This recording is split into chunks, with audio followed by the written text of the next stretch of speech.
Hey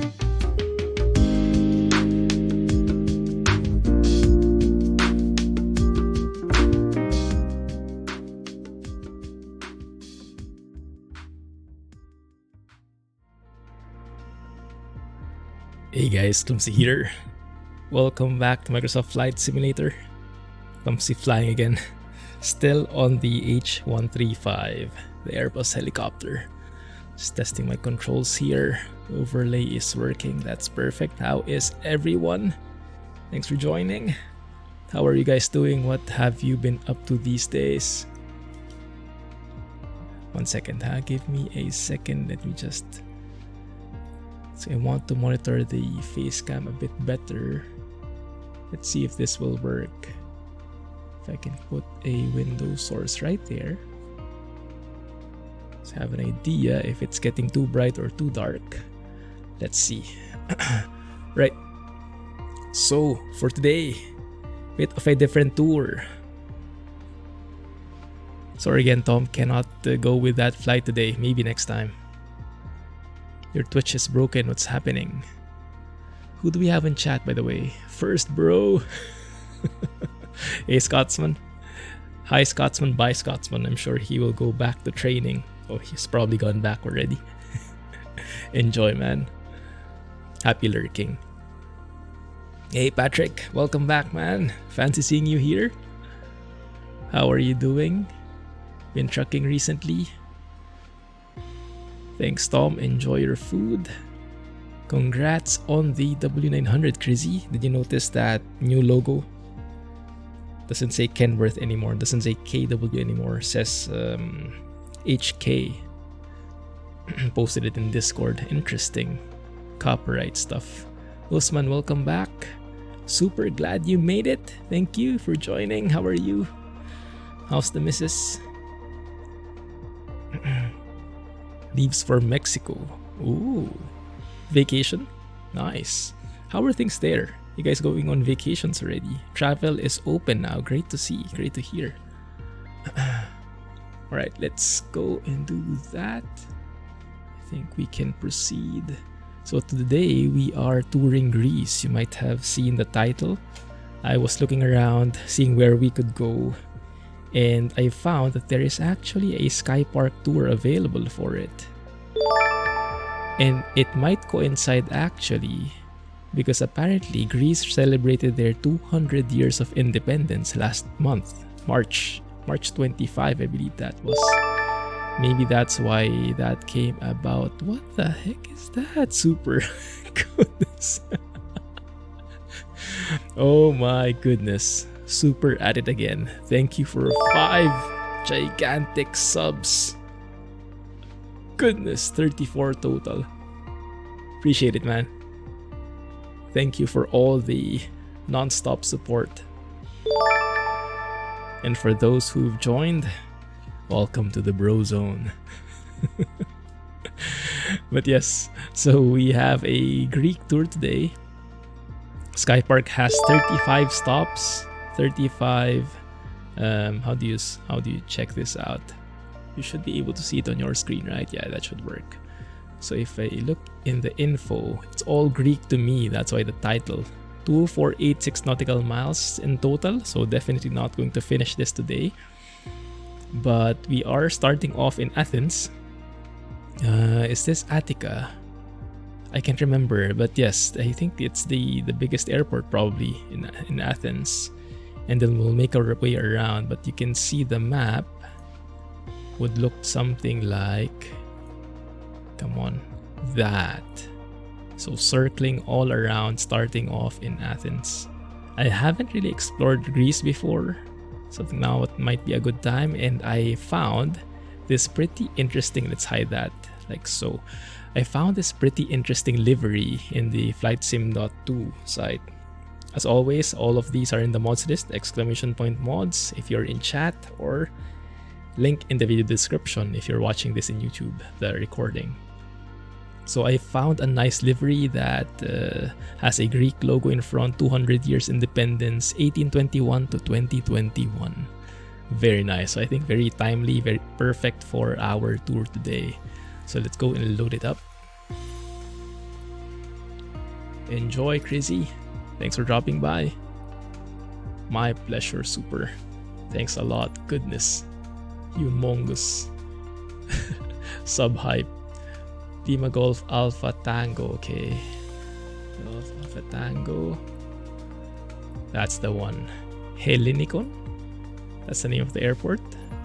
Some of you guys probably are familiar with that. I am not, unfortunately. Let's go maybe afternoon this time. Then we can adjust the time as needed. On 4. Let's see, let's adjust as we go.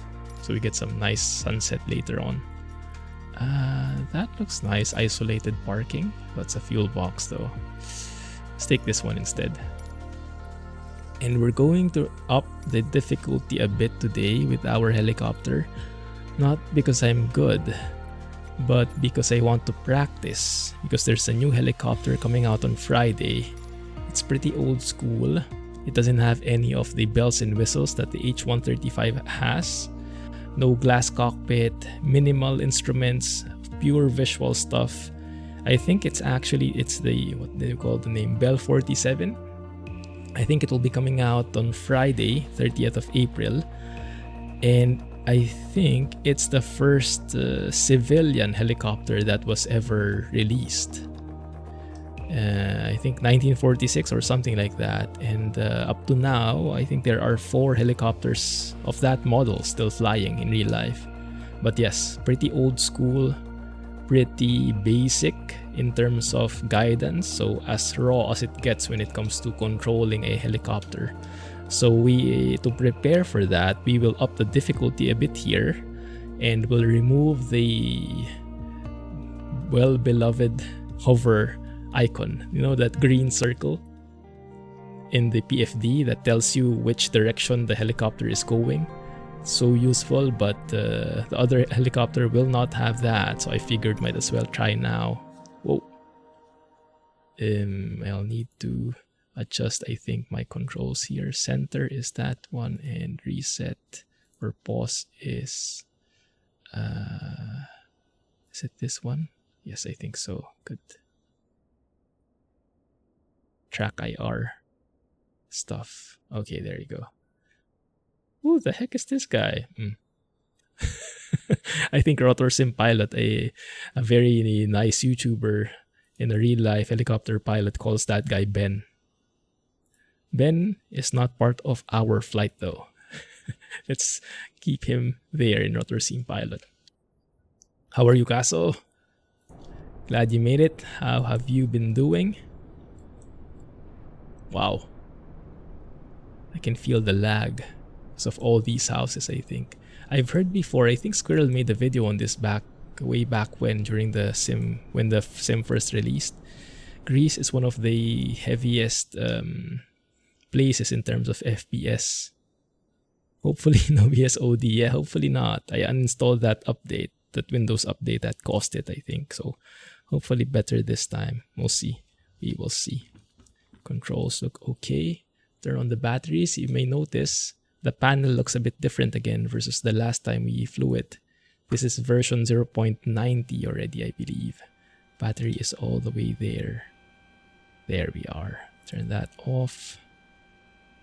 Turn on synthetic vision because I like it. Let's press B here. 1013? No, 1011. Good. Awesome. We can do some like fire tests now, I think, if we go in like that one. So you'll get the alarms. I think that will turn off on its own. So you get some fire alarms in there, some warnings. Yeah, so that works. You have the lamp test as well. All the lights light up, so you know that the lamps are working. Looks good. Avionics are on by default. Prime 1 and 2 for the fuel. I think that's important when starting up. Anti-collision lights, even the labels on the lights have changed.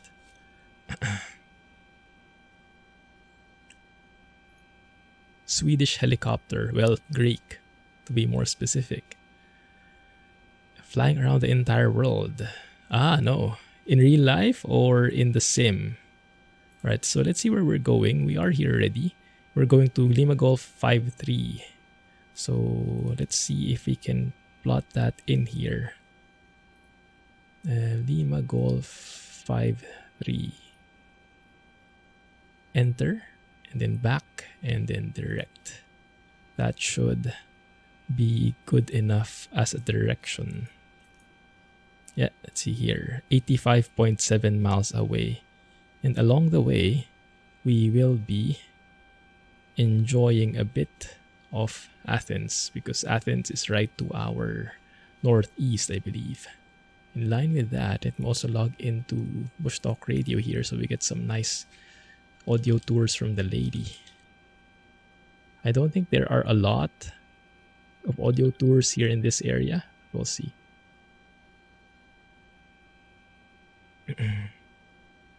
Talking like a perfect pilot. Probably not, but I'll try to pretend that it's working. Anti-collision lights are good, so let's go ahead and start engine number 1. Oh, and yeah, we'd have a rotor brake here now. This humongous guy here. That is serving as like the parking brake, which is locking the rotors in place. So before we start the engine, it's probably ideal if we remove that rotor brake. Now let's start engine 1. Let's enjoy the sounds. Speaking of sounds, the sounds on the upcoming Bell 47 is going to be amazing. Piston engine sounds like one of those helicopters in Vietnam. I think they call it the Huey. Something like that. Very similar.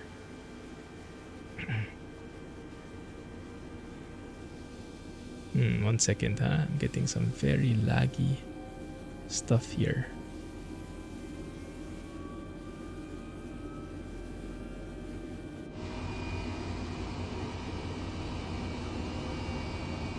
Local radio. Bush Talk Radio seems to have a new feature now. Let me show you the screen. That's how it looks. Massive map. The icons are new.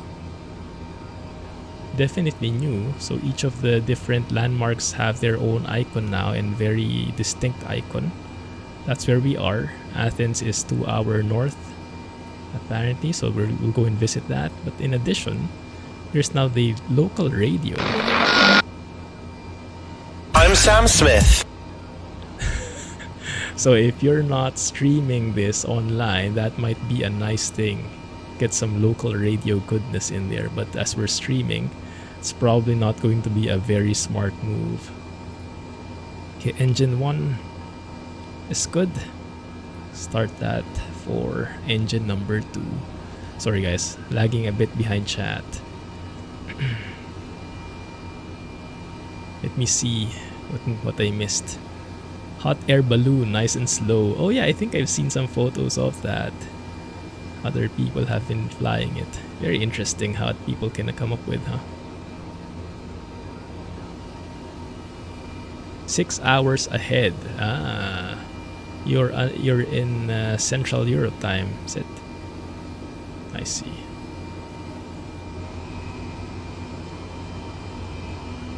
Is it lagging? Are we losing frames? Let me know if it's skipping on your end. It does seem like it. Yeah. Why is that? Maybe because of this?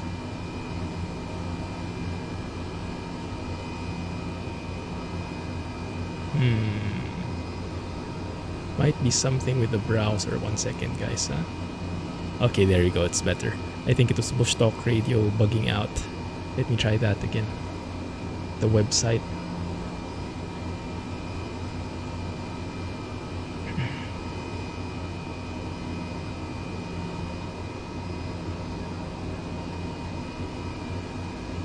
Let's see, hopefully that's not too laggy anymore. Okay, I think that's good. Let's make sure that I monitor my stuff here again. Face cam monitoring. Alright. Okay, looks good. Good there. What is this? Prime pump is still on both 1 and 2. Engines idle, rotor RPM. So only thing we need to do is turn off the primer, maybe. Is that what you call it? Turn on all our lights. Looks good. And then we go into flight mode. There we go. Now the one that I was mentioning is that guy, that green hover icon there. You can actually turn that off so you don't know where the helicopter is headed when you're hovering, and it's going to make it very tricky, but it's going to be very instrumental or educational from my end. So let's see how that works. Let's try it out. I'm not even sure what the diagram of their airport is. I do see a runway there, so we can turn left and then go on the taxiway. Probably the other side because the winds are that way, so we want to be taking off against the wind. So we can hover taxi or try to hover taxi. Let's go straight north there, or straight 12 o'clock, and then at the end I see a taxiway. We can go turn left and then join that runway parallel where we're facing, but the opposite side, opposite direction. Anyway, let's try to control this helicopter first, one step at a time. It's good now. Okay, great, thank you. Is it still lagging? Well, you'll know when we start moving. There it is. Okay, let me see if I can hover. Yeah, it's a bit tricky. Without the hover icon, I really have to look outside, and I might kind of hit that guy. So let me try and get control myself first. Okay. Make it a very gentle hover, like so. Okay, that's looking not too bad. Alright, I think I have it mostly in control. A bit, just a tad. So let's just go in taxi here, straight. My goodness, this is difficult. I have to be actually looking straight in front of me, locking my gaze like in that house in front or whatever that is. Just straight ahead and letting my peripheral vision let me know if I'm veering away from the direction I want to go. It's quite disorienting, quite invigorating actually, not having to rely on that hovering green icon. Quite nice, but also a bit tricky.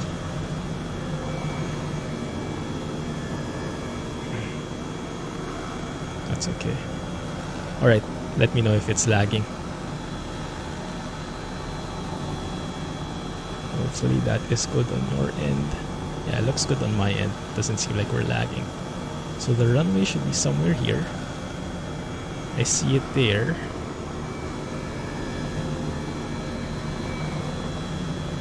Let's see if we can join the taxiway properly.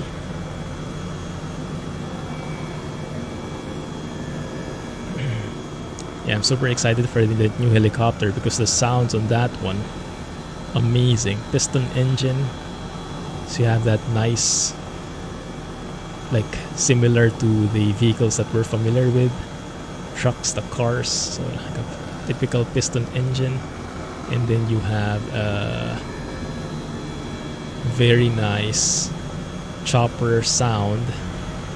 That helicopter has 2 blades. The main rotor has only 2 blades. So the sounds that they make, they're actually very much like the, you know, that whooshing sound, the chopper, like what you see in the movies. Whoosh, whoosh, whoosh, whoosh, whoosh. Something along those lines. Don't ask me to repeat that sound. Yeah, so it's more traditional. Because this one is very modern sounding, isn't it? There we go. Let's practice a bit here. Just stay on the taxiway. See if I can control it a bit. There you go. Just looking outside, making sure that I'm still following the right path here. Facing the right way, going the right way. Where's the destination? somewhere to the north. But first, Athens. I think there is an airfield to the north that we'll be stopping by. But along the way, we'll be seeing some nice landmarks, so we'll be spending our time there. Okay, this looks like the runway to me. Hopefully. Sorry guys, we're going very slow. But it's very hard to balance it. If you look at my controls, you might notice there's a lot of movement in there. Okay, runway is clear. Let's go and take off from here, should be okay.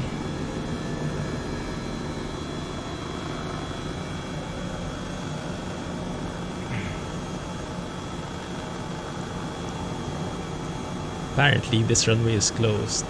Oh, that's okay. We're a helicopter, we should have more freedom when it comes to that. Right, racing the collective. Looking outside. There we go, that's more like it. Build up some airspeed. And we raise our altitude bit by bit. Beautiful. There it is already.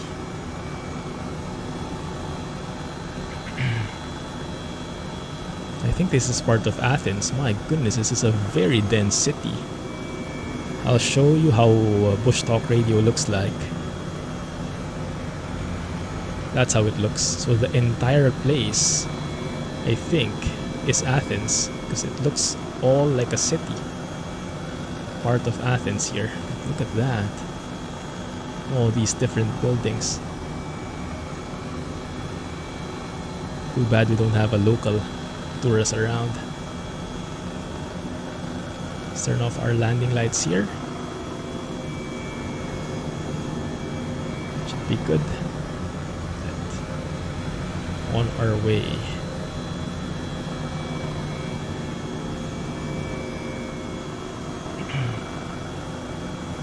All good here. Beautiful. Oh my goodness. Even though, so as I know I hate pushing back on the requests. So really sorry about that, Tom, but yeah, it's a bit limiting right now with Microsoft Flight Simulator. Technically you can go anywhere, but because of all the different bugs that are currently open, it's a bit limiting. Sometimes the experience can be quite varied, so I try to control it as much as I can.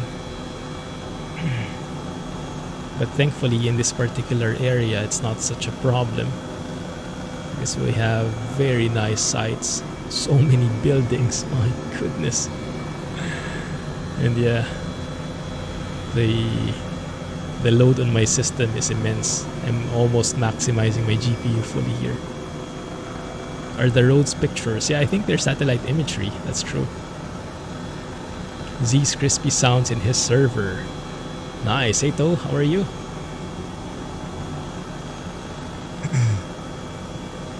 What's happening in his server at the moment? Yeah, that's the road. The main road looks like.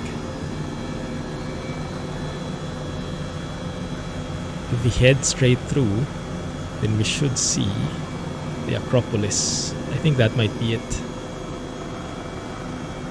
Stay at 1,000 feet here, I think it's okay. Or 1,200. Ah, we get some bots in here. Bots are back. Casual drive with new NG sounds. Oh, that's awesome. Nice.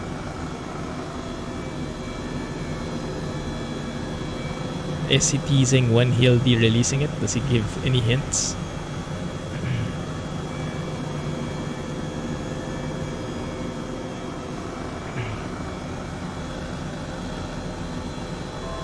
One sec, huh? Sorry, I'm just trying to multitask here and moderate this guy. There you go. Not at the moment. Okay, I see.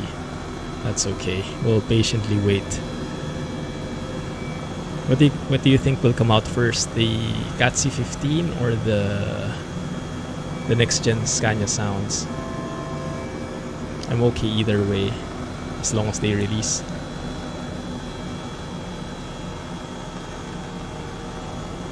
Okay, let's slow down here. The Temple of Olympian Zeus, also known as the Olympian or Columns of the Olympian Zeus, is a former colossal temple at the center of the Greek capital Athens. It was dedicated to Olympian Zeus, a name originating from his position as head of the Olympian gods. Construction began in the 6th century BC during the rule of the Athenian tyrants, who envisaged building the greatest temple in the ancient world, but it was not completed until the reign of the Roman Emperor Hadrian in the 2nd century AD, some 638 years after the project had begun. During the Roman period, the temple, which included 104 colossal See if I can columns, hover was renowned as the largest temple without in the Greece and housed green one of circle. the largest cult statues in the ancient world. The temple's glory was short-lived, as it fell into disuse after being pillaged during a barbarian invasion in 267 So a bit closer. AD, just about a century after its completion. It was probably never repaired and was reduced to ruins thereafter. In the centuries after the fall of the Roman Empire, it was extensively quarried for building materials to supply building projects elsewhere in the city. They actually preserved a this area. substantial part of the temple remains today, notably 16 of the original gigantic columns, and it continues to be part of a very important archaeological site of Greece. Interesting. So amidst all of the urban areas, they preserved this exact how it was before, I'm assuming. This historical piece here.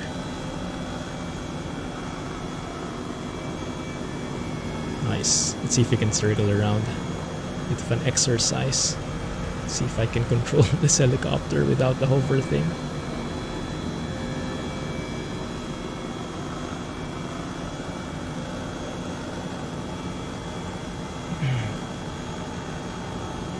Hey Sonoma, how are you, man?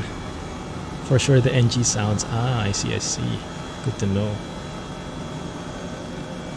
How are you doing, Sonoma? What have you been busy with recently? Not hovering as nicely as I would like, but I think it's part of the learning process. Learning to not be dependent on that green hover icon. Very nicely done though, this model. Cool.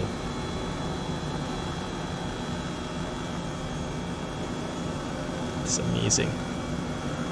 Traveling Iberia. Sounds good to me.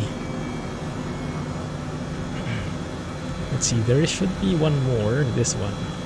The actual Acropolis of Acropolis. Athens is an ancient citadel located on a rocky outcrop above the city of Athens and contains the remains of several ancient buildings of great architectural and historic significance, the most famous being the Parthenon.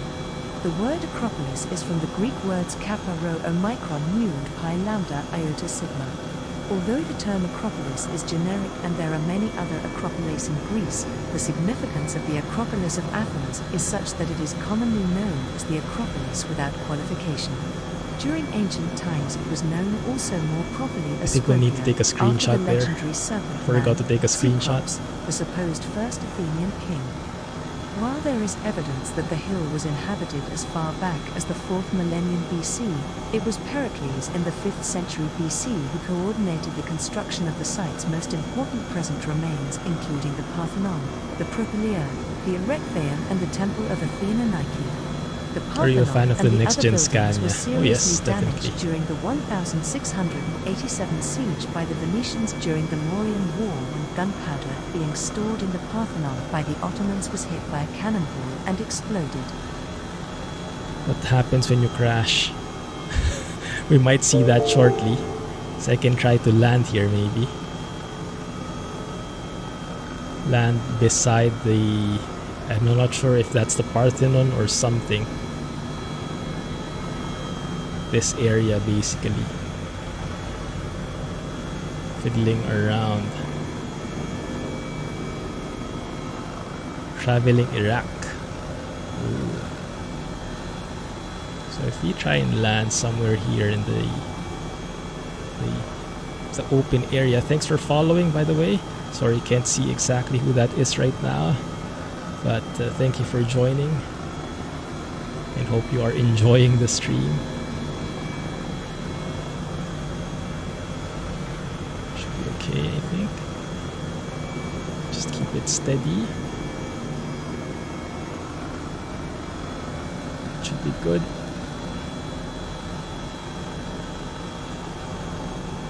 Come on. Land it down. Land it down. There you go. Okay. Thankfully that was a bit spacious, so it wasn't such a troublesome landing. We can Alex and Jack. Oh my goodness, the duo is here. Run!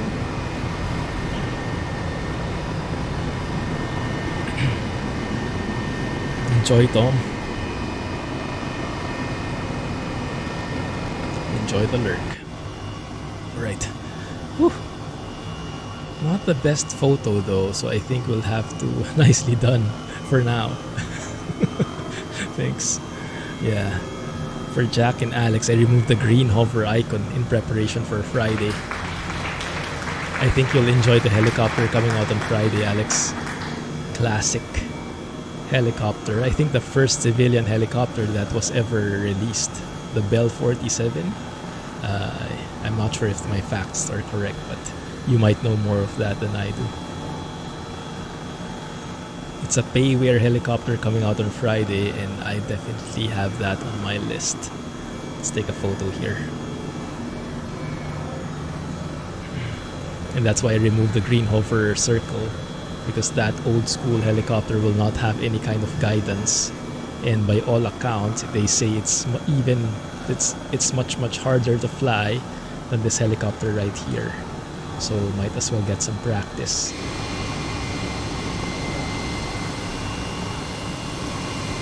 Yes, exactly, you know it. Big bubble canopy, the Bell 47, and the sounds are amazing even in the mod. Why is this very clunky? Oh, that works.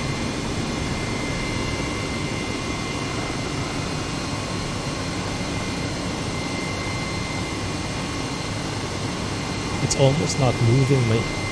It's not responsive. My goodness, the input lag is amazing. It's intense.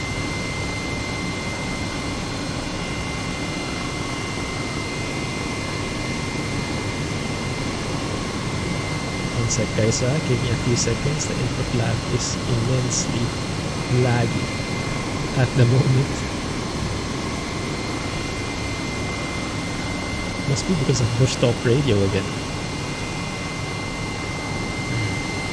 The Parthenon, that's the one.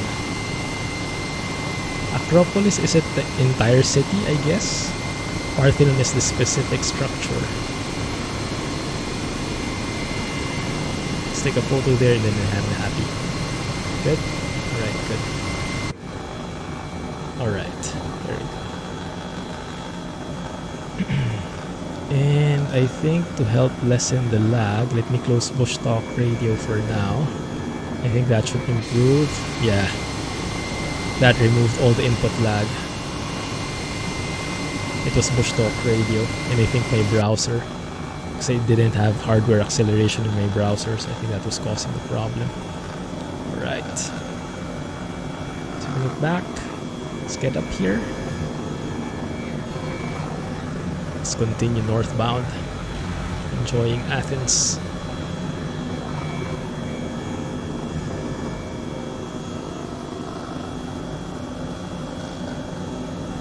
Oh, beautiful.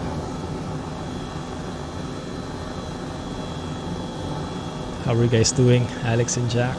Finished with the hunt? Caught any lions?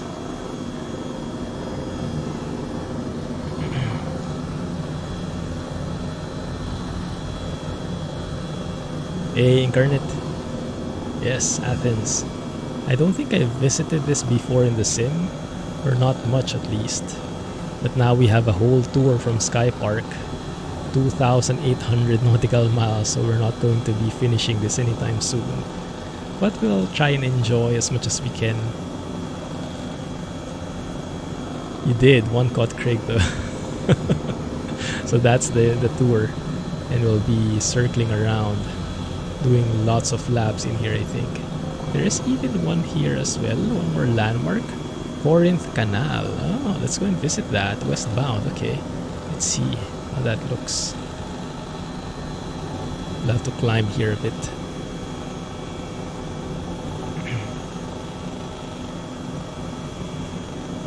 Crawling out of lion tummies. Was it a nice experience? Over Rome, oh yeah, that would be great.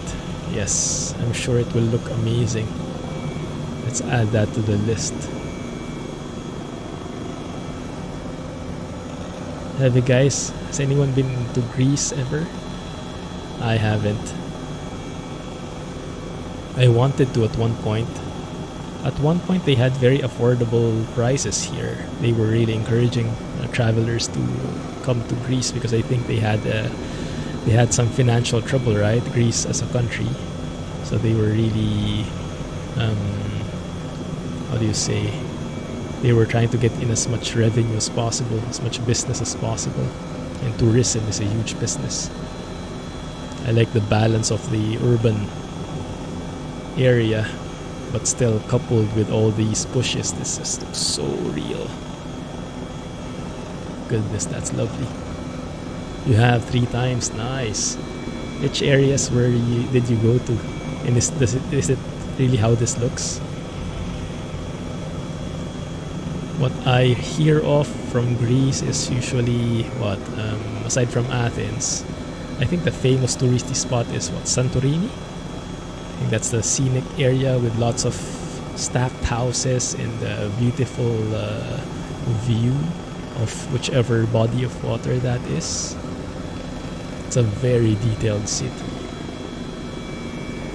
Corinth Canal separates mainland Greece from the south. Ooh, I see.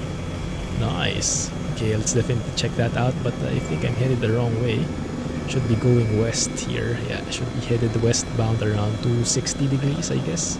Let me mark that in the heading. 260, something like that. That's where we should be going. So maybe just hug the coast around like this. Get a bit more of the view. That looks a bit more industrial. Roads in Corfu. Oh, is Corfu in Greece? I hear a lot about that. I think it's a famous destination. Or at least famous destination for flight simming. I think I hear that a lot from who's the real pilot, 737 pilot, Flight Deck to Sim. Going to Corfu a lot. Athens, view of the islands in southern Greece. Awesome. Hey Freddy, glad you made it to the stream. Thanks for the resub, man, appreciate it. There's a huge airport there to our right. Interesting, I wonder what that could be.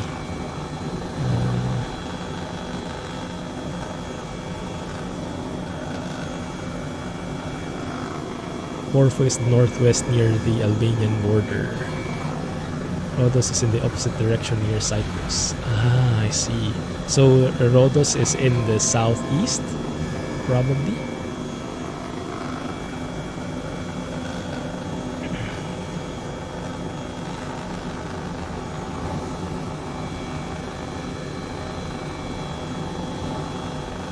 Coastline takes you west. Okay, perfect, thanks.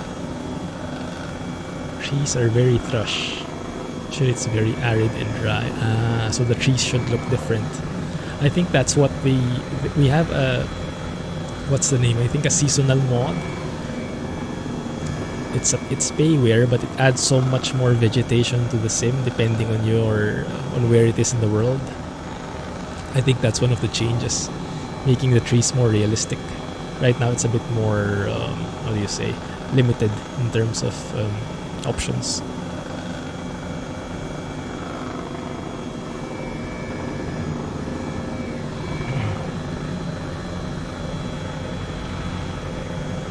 Yeah, very different scale tone. In the summer it will look very dry, but now it might look similar to this. Cool. It's great then.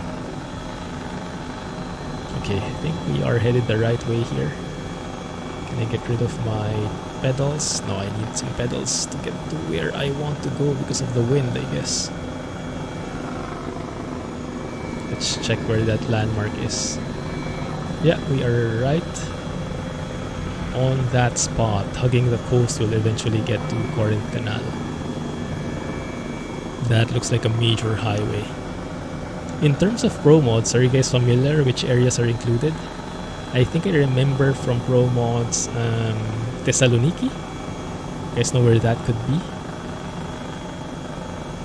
Let me see if we see it here. I have no idea. Oh, Thessaloniki is there. North. Way to the north. Wow. It's quite far, huh?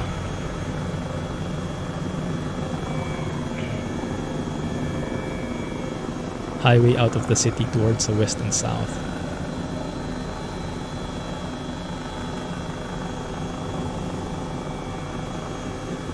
As close as we can get to the local tour guide. As a local tour guide, glad you made it, Incarnate. Any of the Summer Olympics. I'm not really very sporty, but I would be very interested in the overall news. Like, I'm not even sure when it will be. Is it 30 days from now? Is that the one in Japan? So what I heard is Tokyo recently went on a lockdown, and I think they said something like 30 days before the Olympics or something like that. But I might be getting it all wrong. This is if I remember the right stuff from the news.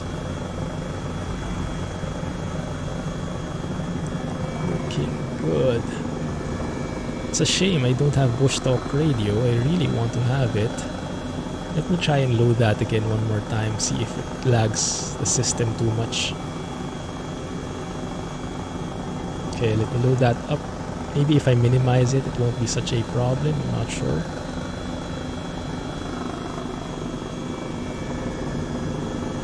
Shocked, I even watch the news. Stay away. Yeah, it's yeah, I know it can have a very negative impact if you watch too much. It becomes too negative and stuff like that, but I try to balance it, you know, just the right amount of information.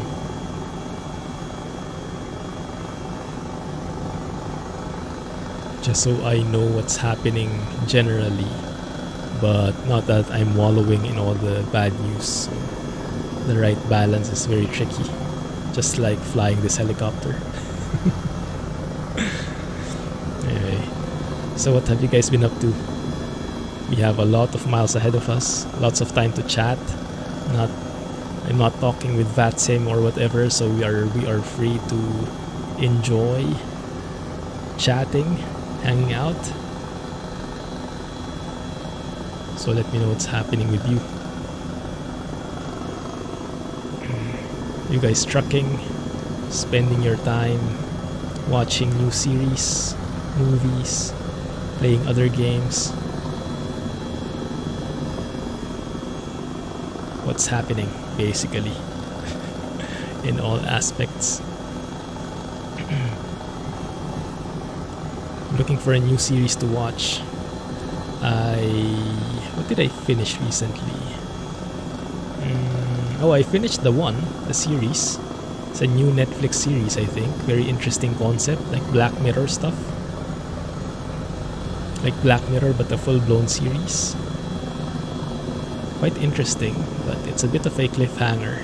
So I think a season 2 will be coming eventually. Live vicariously through Twitch streamers. Ah, that's great. Yeah, that's great stuff. Who are your favorite streamers? I'm fishing here. No, for real. Who do you watch? Because even for me, I also would like to watch them because I learn a lot.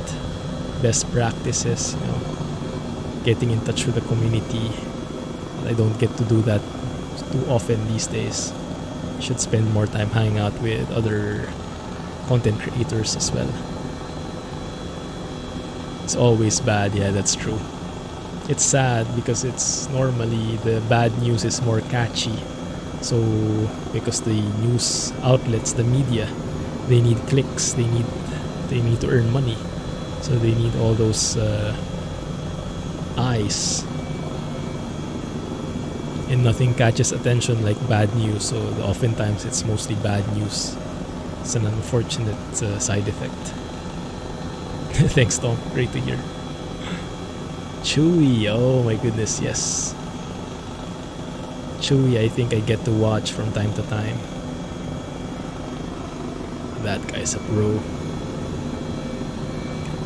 What sim does he usually fly in? I think he goes to Microsoft Flight Sim oftentimes, but not much.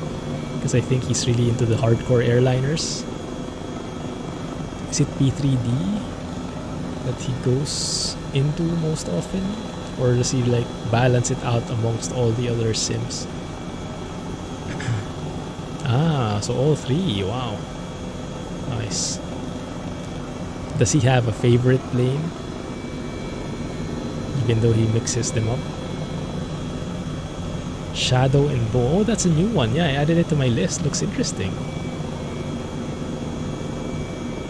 Haven't seen enough to know the background of the world. I think I'd like to watch that. I tried the Irregulars. I thought I would like it because the universe is like Sherlock Holmes and stuff, right? But I think it's centered on a very different concept. I think it's more supernatural, not very like investigative but supernatural from the looks of it. I watched episode 1. I didn't quite get into it yet. Not sure if I'll continue. I would have preferred a Sherlock series actually.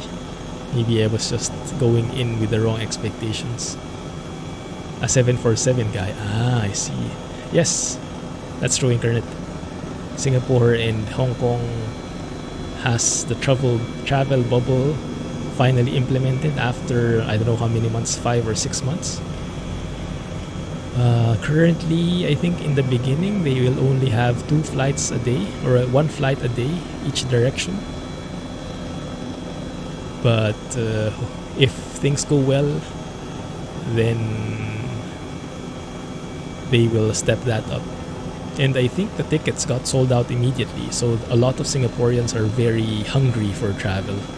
So despite the current risks, I think they outweighed it with the benefit of finally being able to travel again. But for us, me and Mrs. Clumsy, unfortunately, it's not really practical because we are work pass holders here. We're not citizens or permanent residents. So the privileges are different. Actually, if you guys heard the sad news in India, right? India is going through a tough time right now. So let's all include them. If you pray, please include them. Or if not, then well wishes would be great. But yeah, Singapore has limited travel. Anyone with recent history of travel in India, they don't allow back in Singapore, even if you have a long-term pass. So even, for example, me, even if I have a long-term pass here, if I went to India for business or whatever, and that announcement came into play, even if I was approved to travel, even if I was approved to go back, I would not be able to.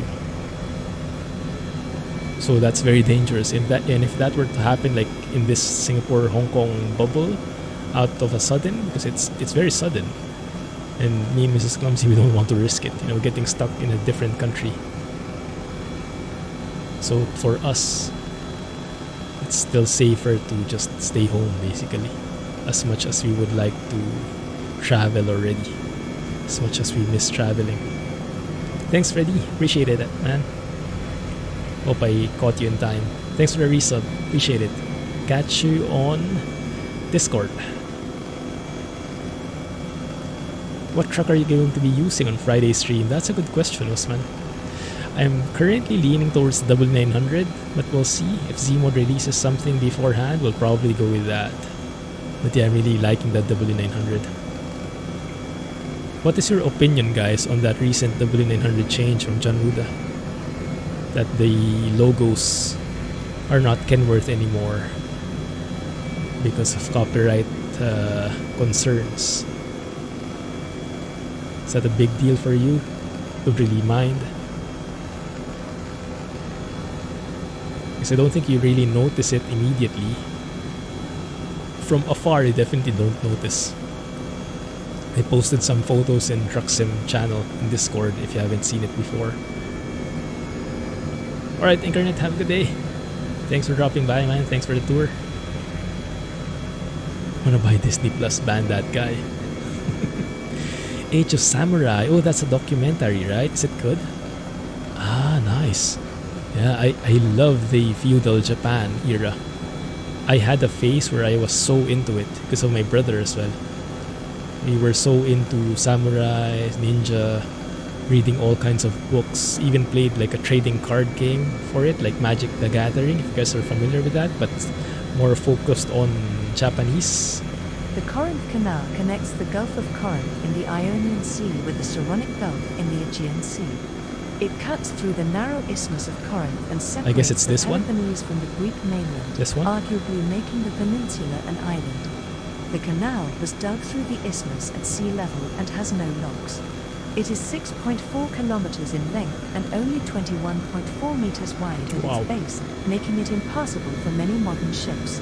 It has little economic importance and is mainly a tourist attraction. The canal was initially proposed in classical times and a failed effort was made to build it in the 1st century AD.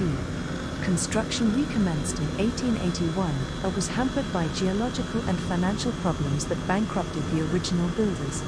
It was completed in 1893, but, due to the canal's narrowness, navigational problems, and periodic closures to repair landslides from its steep walls, it failed to attract the level of traffic expected by its operators.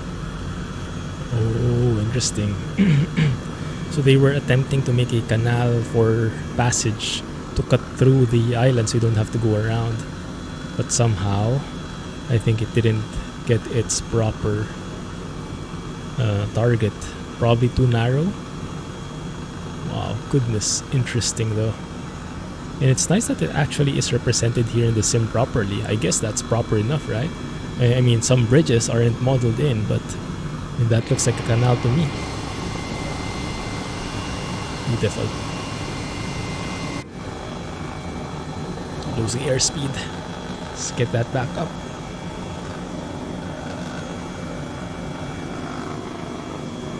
Don't mind the route change, surprised it didn't. Yeah, I'm surprised as well. I didn't think there was any... Like, yes, I guess technically it's a gray area, right? Technically he could get in trouble, but I mean, I don't think he has that... Like, I don't think it will be worth Kenworth's time to pursue that. I don't know. But maybe he's playing it safe now because he's probably starting to get big. Maybe he's starting to get more revenue. Maybe he's keeping on the safe side. Yeah, it's surprising, but that's true. At the end of the day, it's not really a big deal. It's just another point for gossip. And who doesn't like gossip? No, I don't like gossip. Not at all. Canal keeps the Spartans out of mainland Greece. That's the main... yeah, that's probably the main purpose of it. What's on the west side?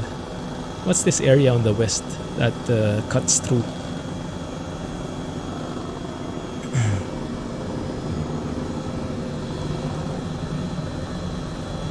Oh yeah, that's a good point. Ruda is in Russia. That's true. I wonder why, huh?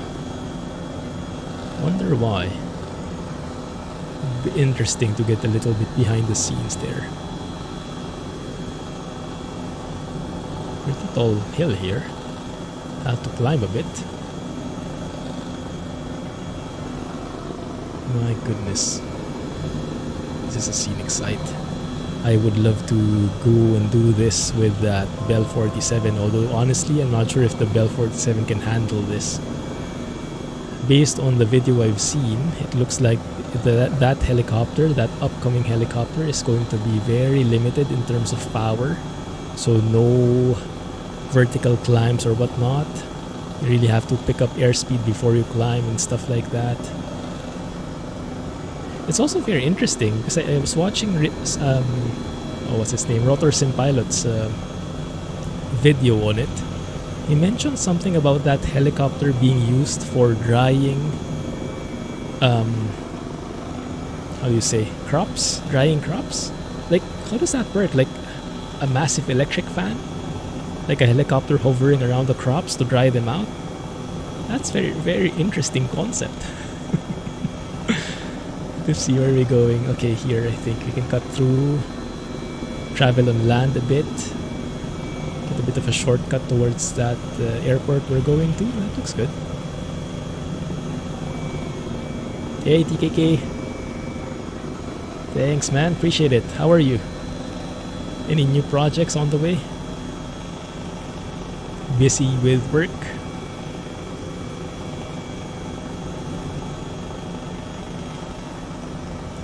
Could have done with that wet grass. Yeah, I know, right? Very interesting.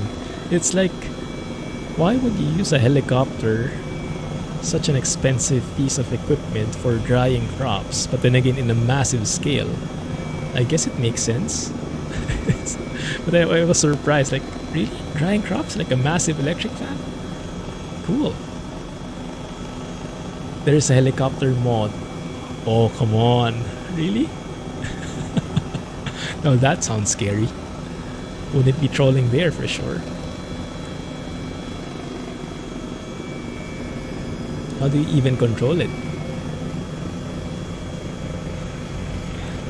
Let's climb up to 2000 here. Probably not something you'd want to do in a helicopter. Stay in the middle of a huge body of water. Because from what I've noticed, even though helicopters also have that kind of auto-rotation feature, like when engines fail, you can kind of semi-glide down. You don't glide as well as a fixed-wing plane. So the descent rate is very fast, so the glide distance is very low from what I've seen. So I don't think helicopters are advised to stay in the middle of a body of water like this, especially at lower altitudes. I doubt it. Should we? Bye! Oh my goodness. Snow runner again? We never learn. Getting swamped by uni work. Ah. Awesome. Well, hope you're enjoying nonetheless. Thanks for dropping by, man.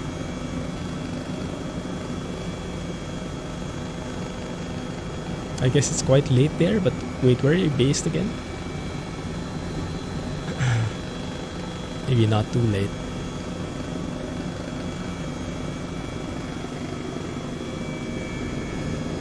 Good.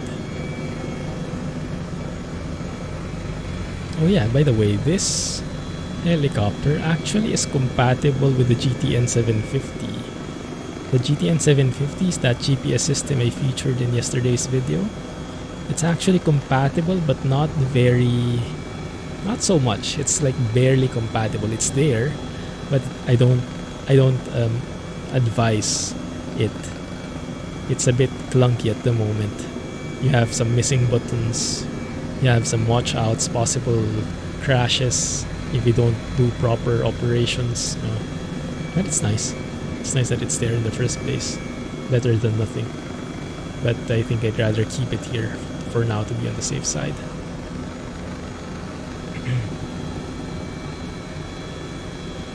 Good. In the UK, I see. 2 a.m. Yikes. Goodness, you guys are amazing. I don't know how you do it. I haven't stayed up late in the longest time. I think the most I've done is, I don't know, 12 midnight? Yeah, it's too... I'm a sleepyhead. Like the moment I lie on the bed, 5 seconds, I'm out. Mrs. Clumsy always hates it.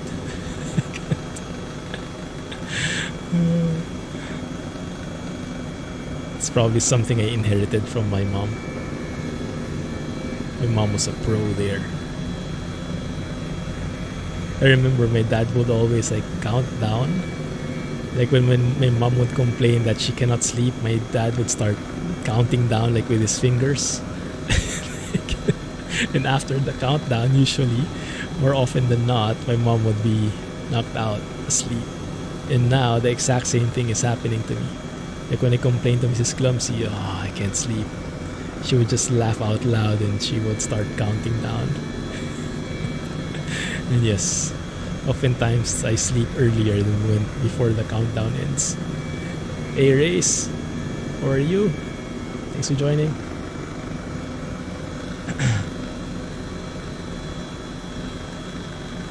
Pull some all-nighters. Goodness. Good luck, man. Hang in there.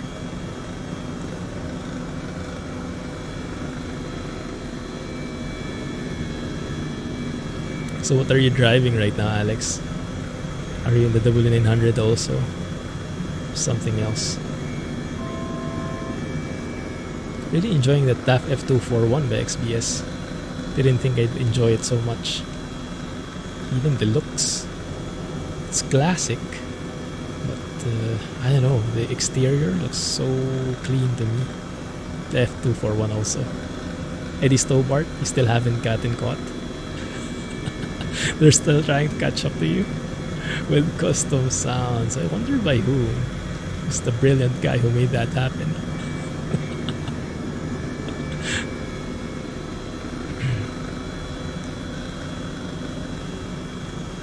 This is good. Right. Right hand always on the cyclic. On the stick. In my case.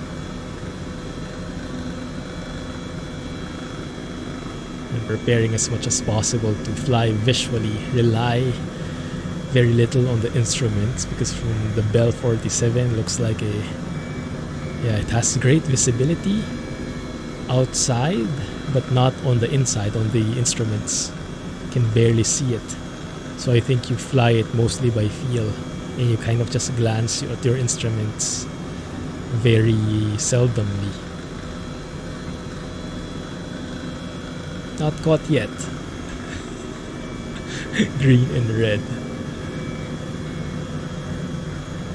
Eddie Stobart is based in the UK, right? So I'm guessing Jack and maybe TKK, you see a lot of those there on the roads. Eddie Stobart trucks. But I think they also are in other parts of Europe, aren't they? I doubt they'd be anywhere in the US though, huh? Probably a bit too far, a bit too big of a pond to cross at the moment. They're definitely not in Asia. It's not in Singapore. Tour you around the place. Oh, have you been here before? Oh yeah, we are in dire need of a tour guide because this bush talk radio lady is a bit quiet. She doesn't have many tour places here in Greece. Oh my goodness, I didn't know I'd have to climb this high. That's fine, you can just power it through. Get a bit more collective in here. Oh, and yes, that helicopter, that Bell 47, there is an option to actually have the throttle control, for the RPM. So when you raise or lower the collective, you also have to adjust your throttle. Make sure the RPM is in the correct range. And in helicopters, there is a very narrow range for the RPM. So every time you adjust the collective, I think you'll have to adjust that too. In real life, I think that's when you raise the collective. It's like a handbrake. Imagine a handbrake for those who are not familiar. Oh my goodness, I can't climb. Maybe not enough power for this. Yeah, might have to go around. Well, we'll see. We'll see. Maybe if I can focus all the power going vertical, capture some of that. There we go. I think it's a bit too high for me to climb. My goodness. I think there's a button here for extra torque. Let's try it. That one. Oh yeah, it does improve. Look at that. Climb rate just increased by a ton. and our high. I think we basically doubled our climb rate here. Interesting. It's probably for sticky situations like these. What was I saying? Yeah, the throttle. So when you raise the collective like a handbrake, there is like a twist in addition. So that controls the throttle. That controls the RPM. Quite interesting how that works. There we go. Climbing through. Beautiful. This is nice. Not sure what you call that, but that's something with the recent version as well. And that's the amazing sight as you crest the mountain. Beautiful. There we go. Awesome stuff. Now we can pick up airspeed again. And we can actually descend a bit.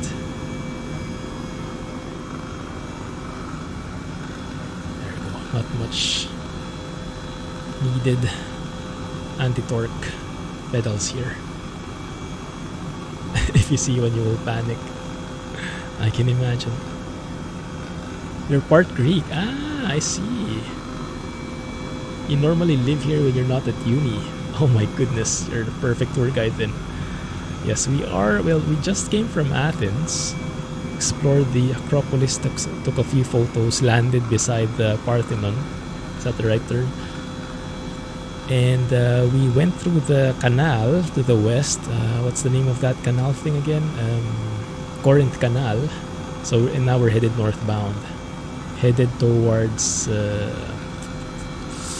I think Mount Parnassus should be that one in front. Maybe. If Bush Talk Radio is indicating properly. So which altitude should I stay at? Maybe 4 or 5 is a good one. So we do have some mountains to crest still. Okay.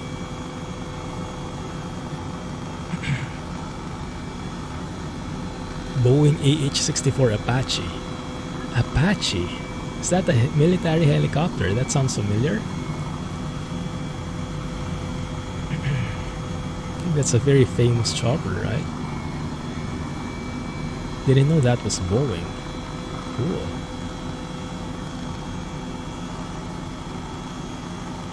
Covering the central regions.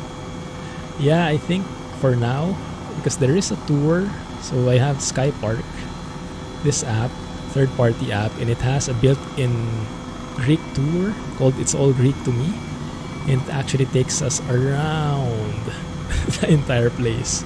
But yes, I think we start off in the center. Pretty interesting stuff. Beautiful user interface. Best user interface I've seen.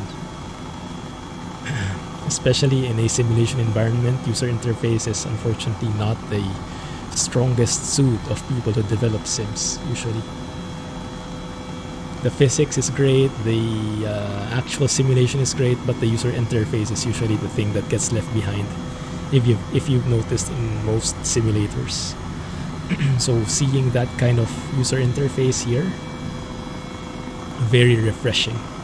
And even that simple auto hide feature like that, it's so intuitive, it's so obvious to use, and it's so friendly. It's amazing. I wonder how you get skills like that. You probably have to learn it, huh? User interface, UX. Probably a different specialization for that with designing. Not only how it looks, but how it feels, really. The entire user experience.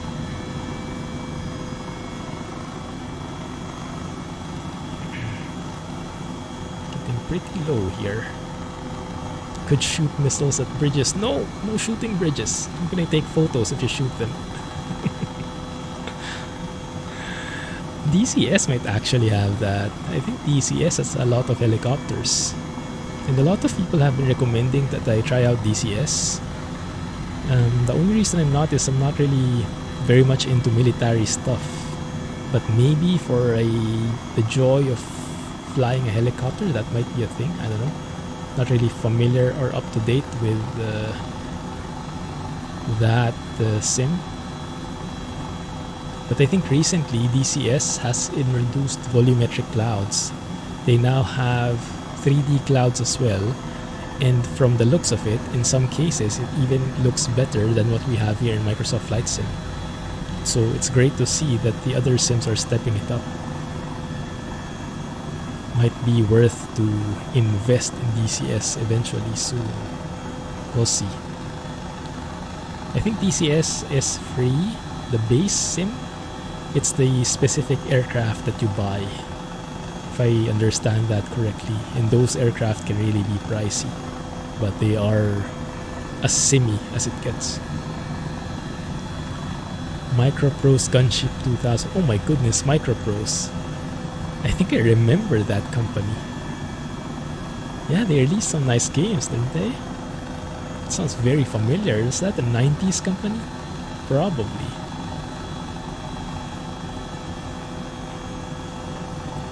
Microprose, why does that sound so familiar? Whatever happened to that? Near Mount Parnassus, there is a nice village called Delphi, one of the most popular archaeological sites in the country. Ah, we can tour that, I guess. I hope. Let me see. Mount Parnassus is this guy for sure. So let's see if we can get a bit of a tour there. And then Delphi. Ah, yes, I see what you mean. Yeah, we'll have to take a detour. There's a Temple of Apollo archaeological site. Is that the one? Goodness. Perfect timing, TKK. Glad you made it here. I would have missed that otherwise.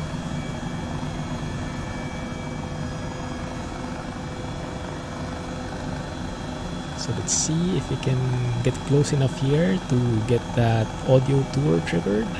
Don't really need to go to the top. They did F1 Gunship and many others. Cool stuff.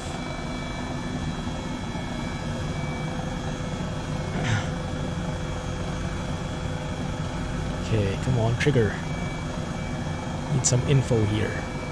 This is what I wish for in ETS2, this bush talk radio kind of thing. As you're traveling, you get virtual tours, audio tours. So you just drive and see, oh, that looks cool, and then you get some background on it, some info.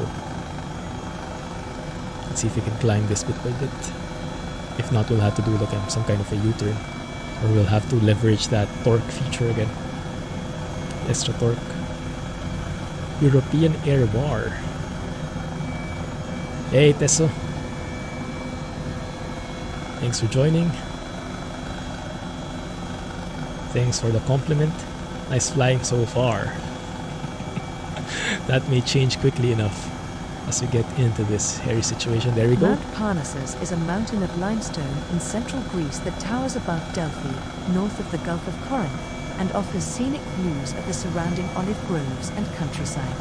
According to Greek mythology, this mountain was sacred to Dionysus and the Dionysian mysteries. It was also sacred to Apollo and the Corinthian nymphs, and it was the home of the Muses.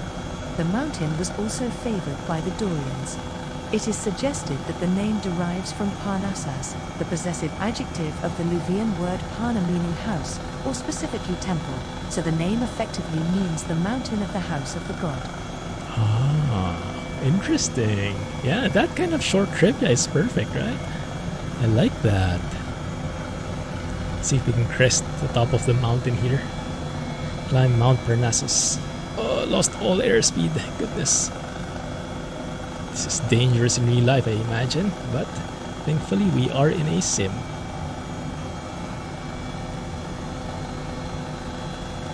Yeah, I definitely agree. I only realized a few weeks ago how exciting flying a helicopter is. That's why I put the overlay controls on the lower left so you guys can see a bit all the different balancing acts that need to happen. Right now I'm having my left foot is getting a bit tired keeping this aircraft, this helicopter in the middle, because if I stay in the middle, if I remove that, it'll start spinning to the right here. So I have to keep my left foot just the right amount so we keep our direction where we are facing. Mount Parnassus, pretty high elevation, 8,000 feet more or less. Nice. Acropolis is still around? Oh wow, didn't know that. Interesting. So Delphi should be somewhere here as we cross this area, I think. But maybe more to the west, huh? Yeah, okay, let's go there. Build up some airspeed here. Let's remove that extra torque feature. I wonder what the side effect of that is. I just saw that in the changelog and I was like, ooh, this is interesting. And this is the first time I've used that. Well, second time now. Climb again. Southwest of the mountain. Okay, thanks.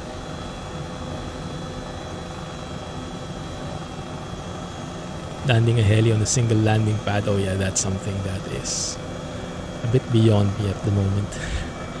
I can land, just not so accurately. And now I've removed the hover icon from this helicopter.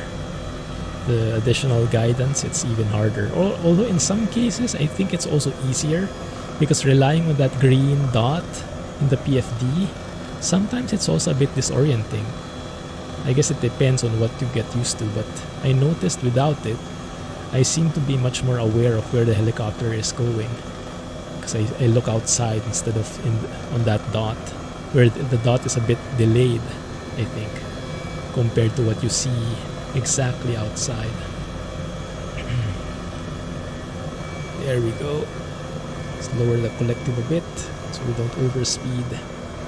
Start losing all that altitude. Should be here. I think that's Delphi.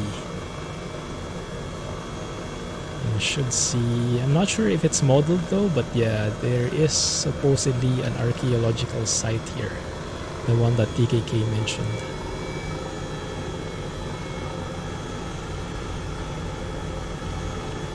We'll try to hover around and see if there's any interesting spot to check out.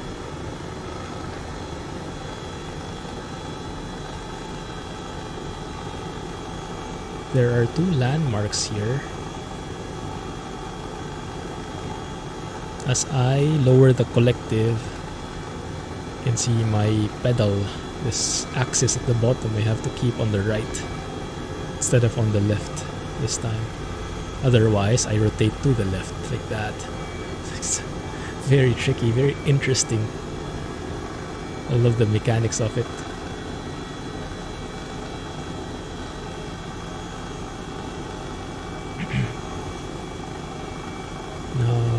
Might not be Delphi yet, might be still beyond this one. Yeah, looks like this is a small town, not exactly Delphi. It's probably more spacious or more dense than this. Might be too small a town.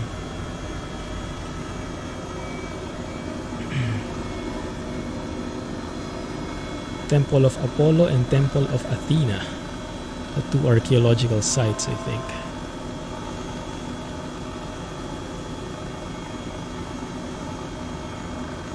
Looking good.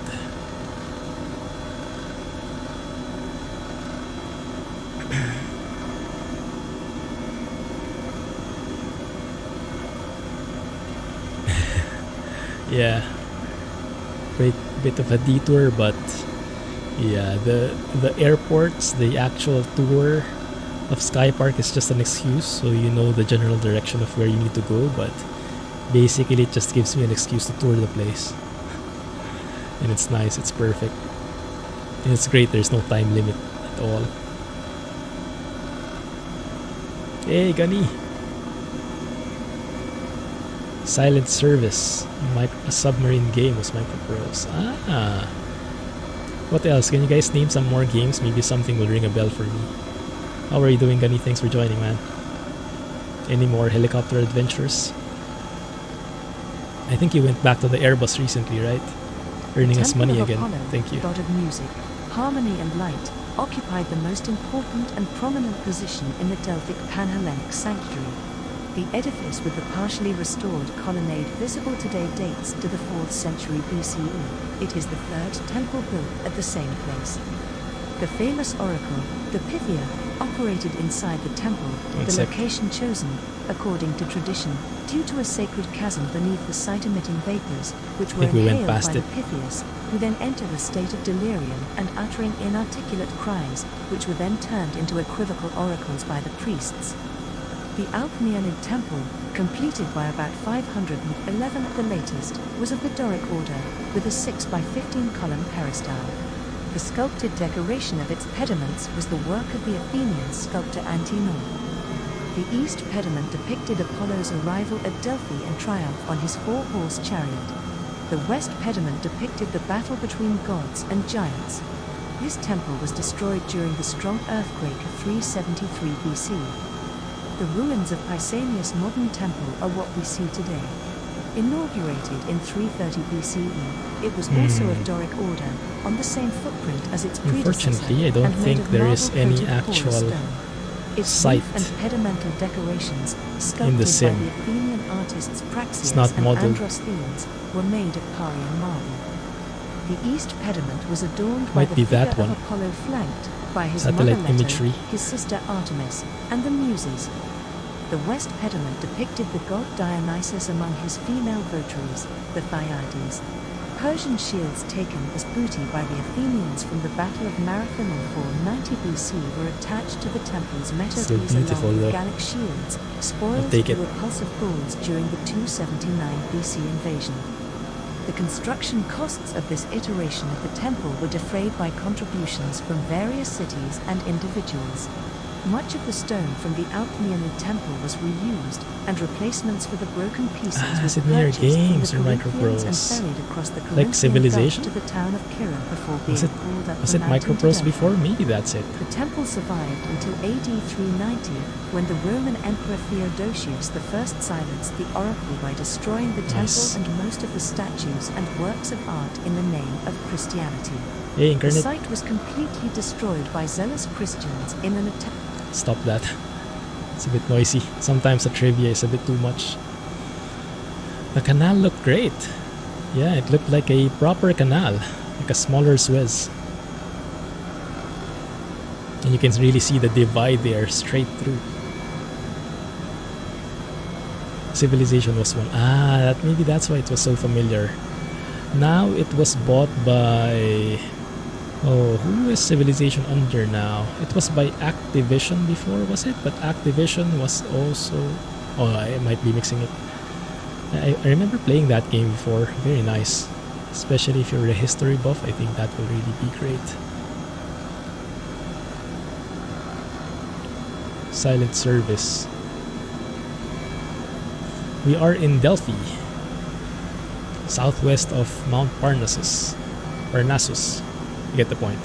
Whew, man, that is steep. I don't think I'd want to climb that.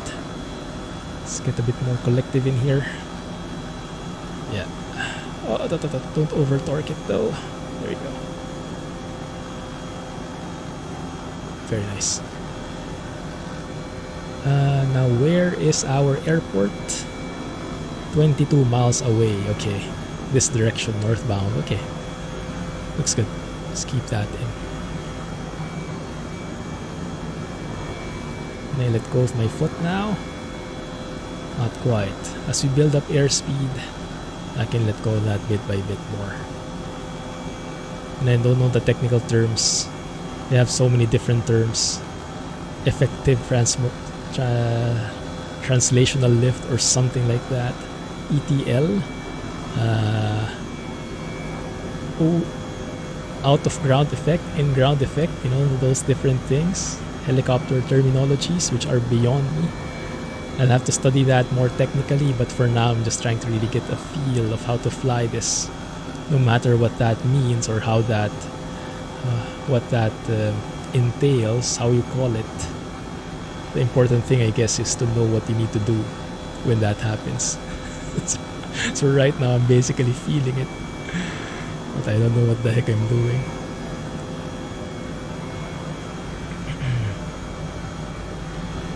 Four, five. How mountainous the country is. Yeah, so far I love the variety of the landscape. Perfect for a helicopter, I think, so you can really get close like this. climb up, down, just skirting through however the landscape varies. Very nice.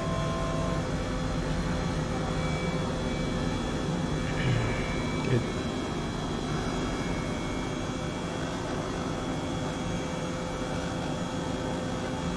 Come on. Olive, fig, and orange trees. Ah, makes sense. Olive especially. Greek salad. You call it a foot. Which one? In the winter the peaks have snow on them. Ah, I see. Yeah, I wouldn't be surprised. In the sim, that should actually be properly implemented, I think. Depending on the time of the year. If it gets too cold and if it starts snowing, that should reflect in the sim based on the live weather. Even the streets are lined with orange trees. Wow. They think of the islands. Where are those islands?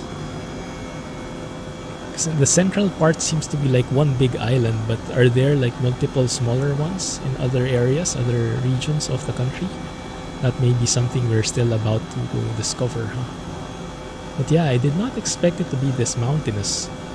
I was expecting it more like, yeah, because it is in part of like the tourism. Santorini, I think, is like the one you see in the movies, like the white houses, white boxish houses that are stacked.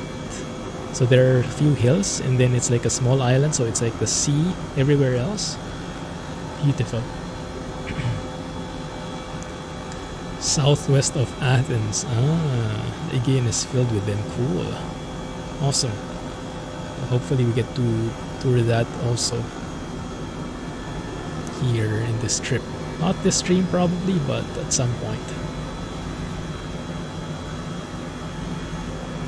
Further north is nothing but mountains and valleys. Ah, looks like it now.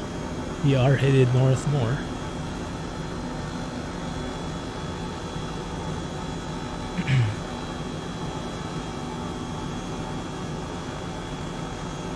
Looking good.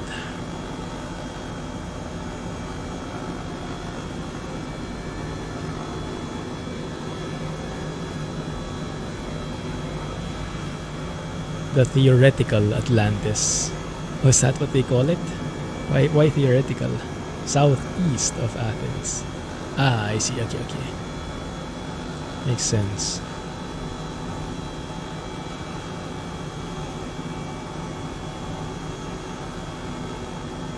Slower down to 4,500 again. Nice change of scenery. Getting some farmlands in here. Yeah, beautiful. Every time we got off the plane at Rhodos, it smells of maple syrup. Rhodos, is that the one in the southeast? I think that's the one Incarnate mentioned. Near Cyprus, is it? There's a theory that the Santorini volcano explosion is the origin of the Atlantis tale. Ah.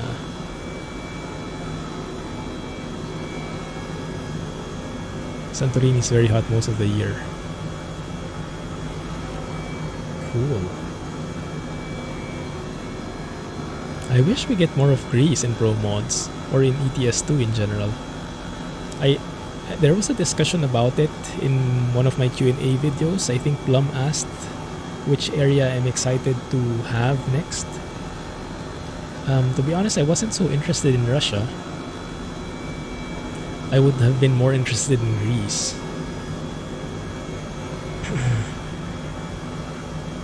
But that's just me. But yeah, it looks like the roads here could be very interesting, right? With all these different mountains and valleys. That could be very scenic. I'm guessing there should be highways around here. Yeah, I'm seeing one. It hugs the coast of the island. So I guess there should be one. Also, there seems to be a landmark here somewhere, like some kind of battle took place. 1 second. Battle of Thermopylae. Why does that sound so familiar? Interesting. Okay, let's hear it. Let me go here, but because this looks like this is the area nearby, past this mountain, where the Battle of Thermopylae took place. Just the north, yeah, around the Thessaloniki area, I think, if I remember correctly. Now the Olympics, the Greeks hired the Germans to improve their highway system. It's amazing. Good call. Yeah, that would be great for trucking, wouldn't it? We'll make sure Pro Mods makes more of Greece. Great to hear, TKK. Yes, hopefully. Keeping our fingers crossed there. There was a battle there. How intuitive.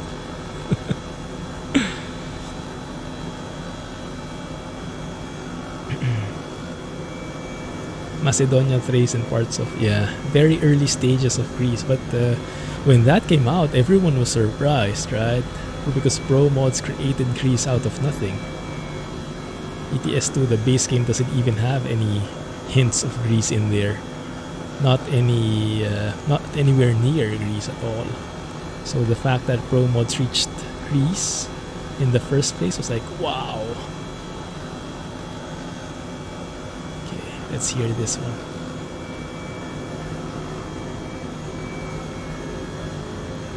Yeah, looking forward to all these beautiful areas. Yeah, I think we'll be going through the highway as well. Let's try and trace through the highway. I'll show you. It should be right where the Battle of Thermopylae took place, based on this landmark.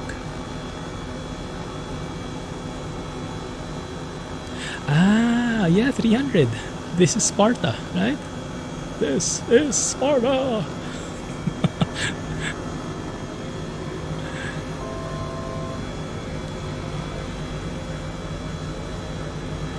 Yeah, I would be more interested in Greece. Definitely. No wonder it sounds so familiar, Battle of Thermopylae.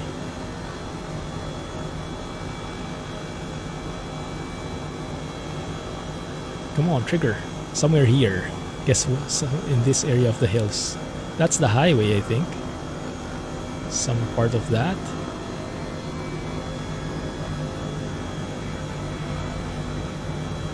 Come on, trigger.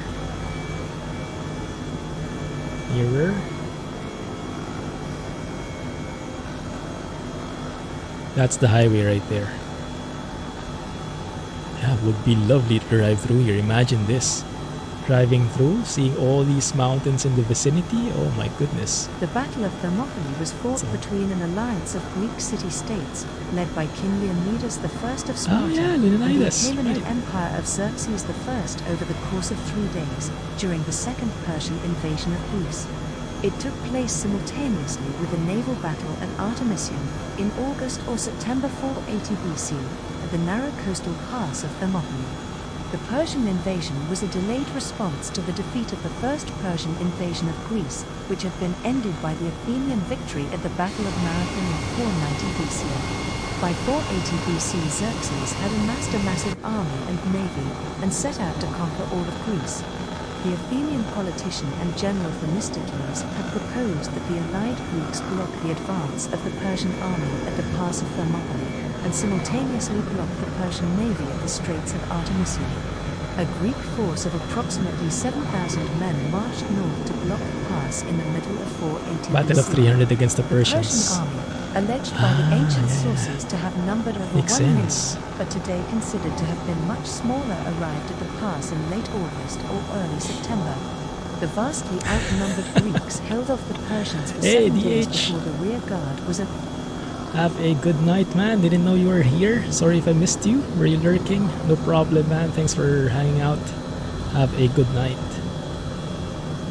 On air, it might seem nice to drive on the highways, but trust me, in real life, with tolls and bumpy roads, it's not as fun as it sounds. Well, in truck sim, it might be fun. At least in the simulation. In real life, yeah, probably not, huh? I think I would be happy enough simulating it. Nice.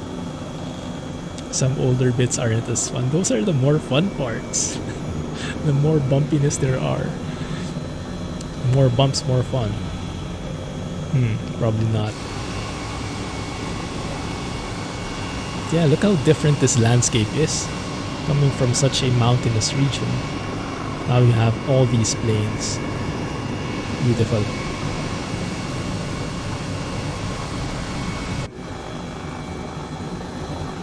Let's descend down to 1500.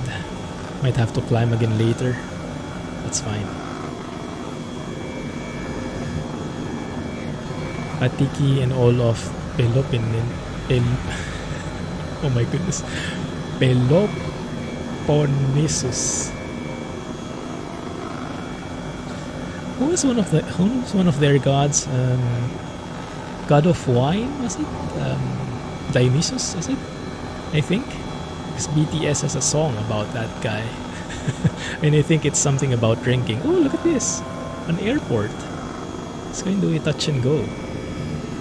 Or as touch and go as you can do in a helicopter, maybe. Turn on our landing lights here. Actually, I realized we don't have our pitot heat on. Not that the helicopter was complaining.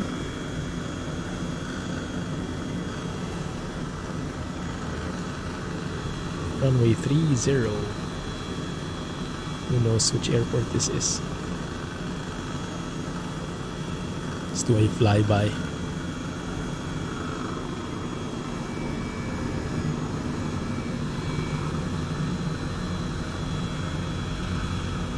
I'm happy enough with that. Don't skirt too close. Don't risk it.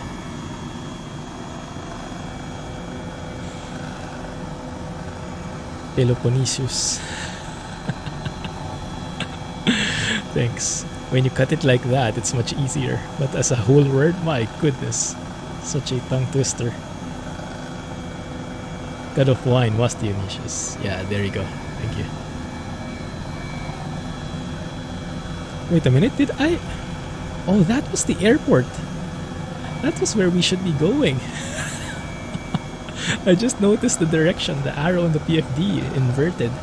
Apparently that was exactly where we should be going. Okay, let's do a proper landing there then. Apparently that's where we really need to go. If I landed there, that would have been perfect.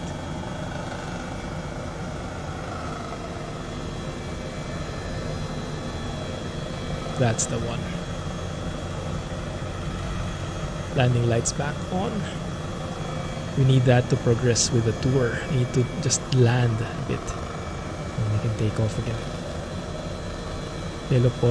Peloponni. I don't know how to do that, but I'll trust you on that. Thanks. Slow down. Lower collective. Race cyclic.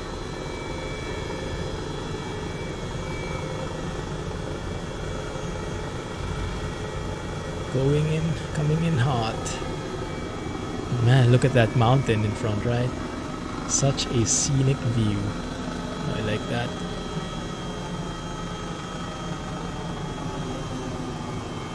Oh, I like the sounds. Sounds are actually changing with the pitch of the propellers. Nice.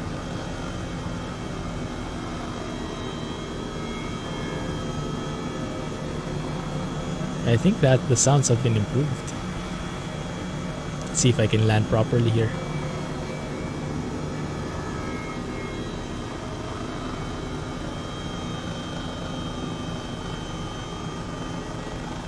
Oh, that's coming in too hot. There you go. Look outside. Don't look at the instruments at all at this point. Just park wherever. Somewhere here would be nice. There you go. Good. Alright, that got counted. Next one is... Where do we go? Lima Golf Sierra Kilo Alexandros Papadiamandis. Oh my goodness. The names are getting longer and longer. Lima Golf Sierra Kilo. Let's go direct there. Lima Golf Sierra Kilo. Enter back. Direct. Activate. That is 53 miles away. Okay, it's fine. The bus, Jack's favorite game. Oh, shots fired.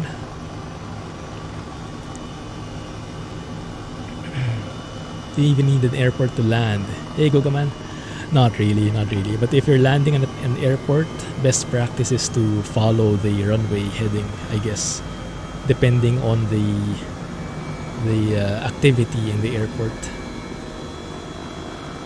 If there's no one landing, then I think you're free to do whatever you wish. But if there are other planes in the vicinity, I think oftentimes helicopters follow taxiways, follow runways, and all that stuff.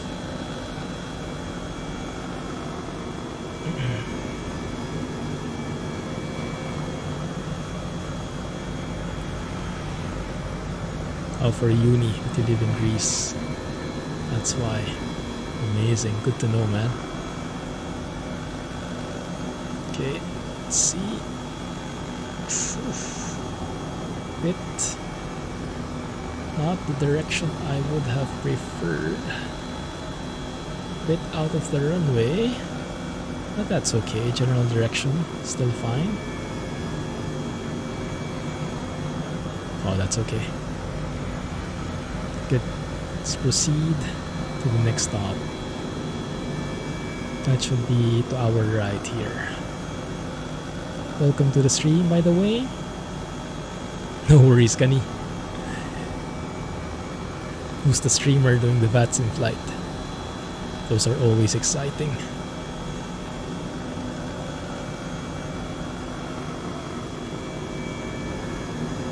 You guys are half Greek. Greek blood. Blue blood.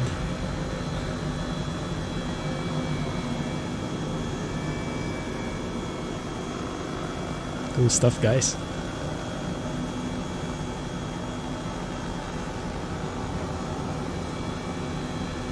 Skiathos.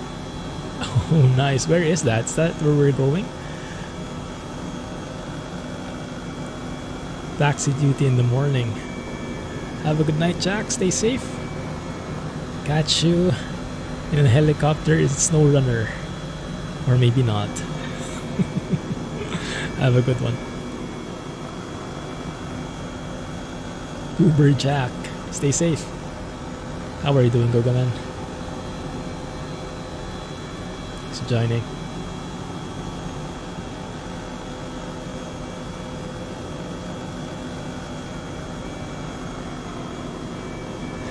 So that's where the bus discussion came from.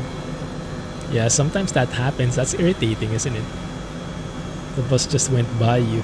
I guess for US folks, you don't get that a lot because you always are in cars, your own cars. For those in public transport, that's irritating. You wait minutes for the bus, and then when it arrives, it just shoots past you.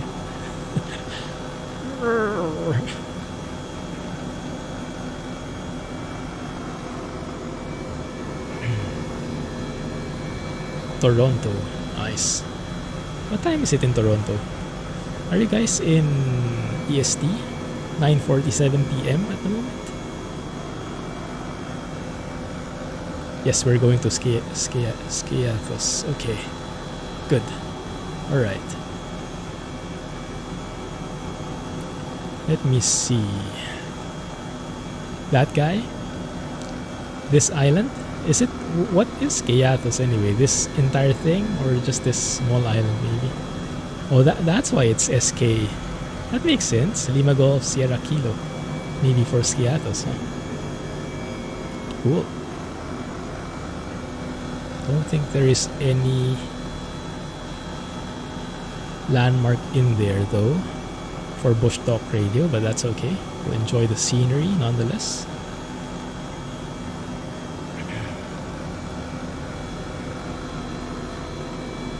EVS below it. Ah, nice. Oh yeah, it says there, Skiathos. Thank you. And then this is Chugria. Is that familiar? How about that small thing? Chugriaki. Goodness, the names are very interesting. What do you call your the For lack of better term, your alphabet again. Because you have different letters, right? I think this livery actually has it over here. Can you guys read this for me? Can you guys help read that? Oh my goodness. Oh, that's Greek. I'm not sure if that's Cyrillic. You guys also use Cyrillic? Evia is a big island, more like a peninsula. Island next to it is Acropolis. If you've seen Mamma Mia. Oh yeah. Mamma Mia was my favorite movie for a time. Don't tell anyone. I loved ABBA because of it. Oh my goodness, those names, those songs. Classic. Probably as a fan of Gigi, you guys shouldn't be surprised anymore. But yeah, I think I watched Mamma Mia like 3 times. Maybe I shouldn't be admitting that on stream. Eleftheria Ithanatos. Freedom or death. Oh, you guys are good. Certified Greek in the house. So this one here. Yeah, Scopulus. That's the one. Cool. Nice. I hope we have nice motor masking in here though. I'm not so sure if this was retouched already by Microsoft. Gilmore Girls and ABBA. It's just the Greek alphabet. You don't use Cyrillic. Okay, great. Yeah, Cyrillic I'm more familiar, is more in the eastern side. So what do you call your Greek alphabet? Just Greek alphabet. I guess there's a local term for it, huh? But yeah, no chance of reading that. If I try to read that, I will read it as Elegorogopia and Olvato. Close enough? Yes, gotcha. Nailed it.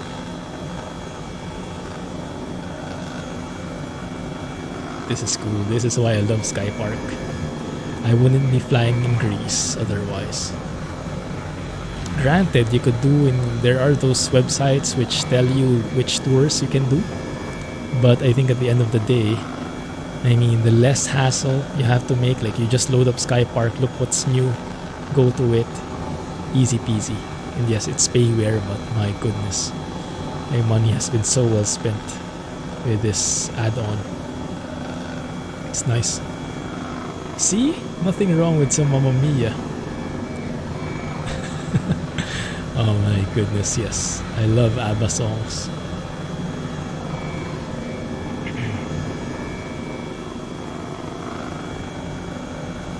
And yeah, what's great is in the theaters, people were singing to the songs. Normally in theaters you would be like super quiet, right? And anyone who like makes a sound gets hushed.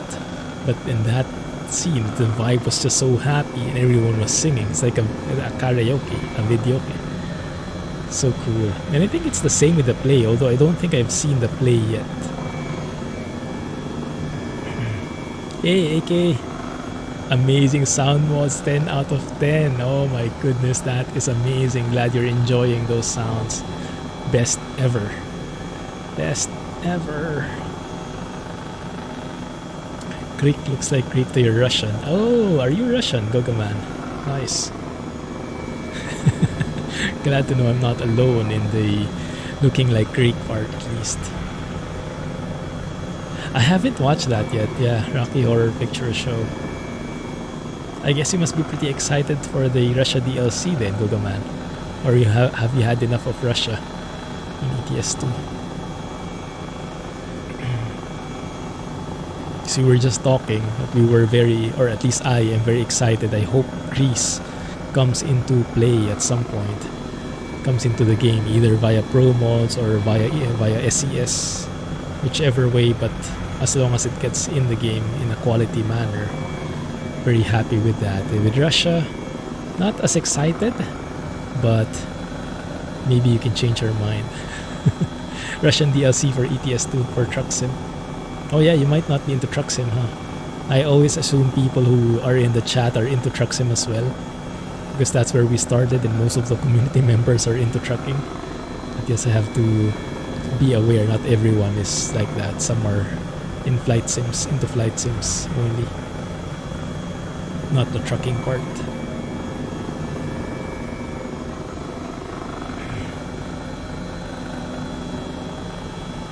Cool.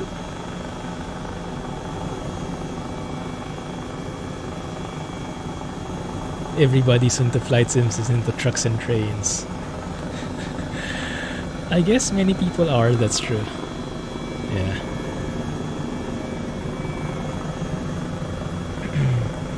Probably not everybody, but I get your point. It would not be a reach to say so. Oh, let me check our altimeter here. There you go.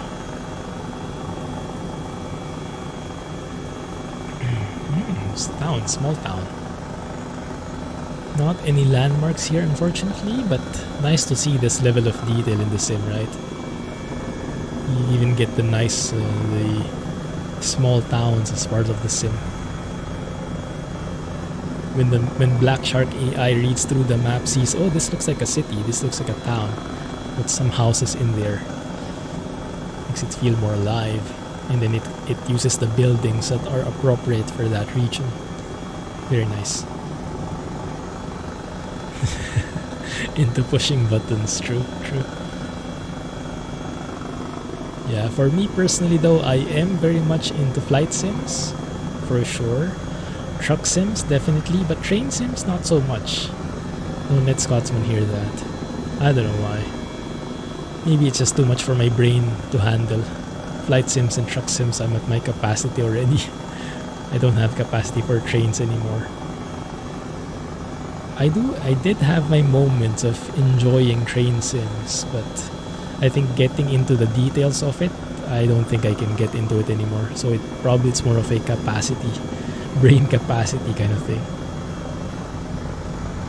I would happily drive trains, but in a casual manner, not hardcore like flight sims maybe, learning really the each and every button. Just driving it in a simple manner, a simplified manner.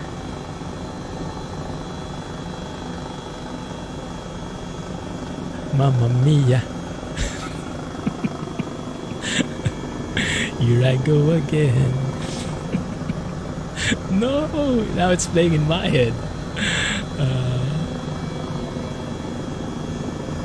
Make it stop. No, don't. Don't blame me. Oh yeah, Bus Simulator. Yeah, definitely that one I'm into. Yes. Bus Sim 21. Looking forward to that. I see an island up ahead. Is that the one? That might be, actually. Not so sure. Have a look at the map here. No, not that one. This area looks like I'm not sure what you call it. The name is Greek, so I can't really read it. Oh, sorry.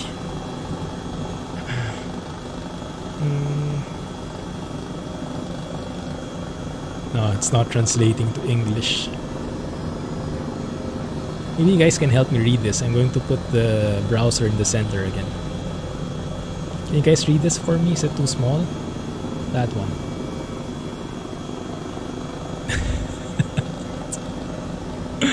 Oh my goodness. But yeah, it looks like an area here. An open area. Entering from the sea and then enclosed off. Quite interesting. And over in Skiathos, looks like we have, small Greek island in the northwest Aegean Sea. Cool. Pagasitikos Kolpos? Does that translate into anything in English, or is that just like a proper name? I think Skiathos might be that island there in the distance.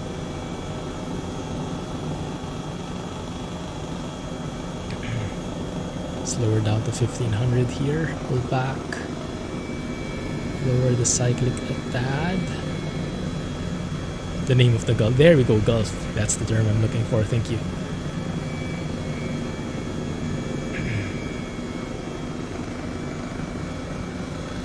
Let's align the heading there.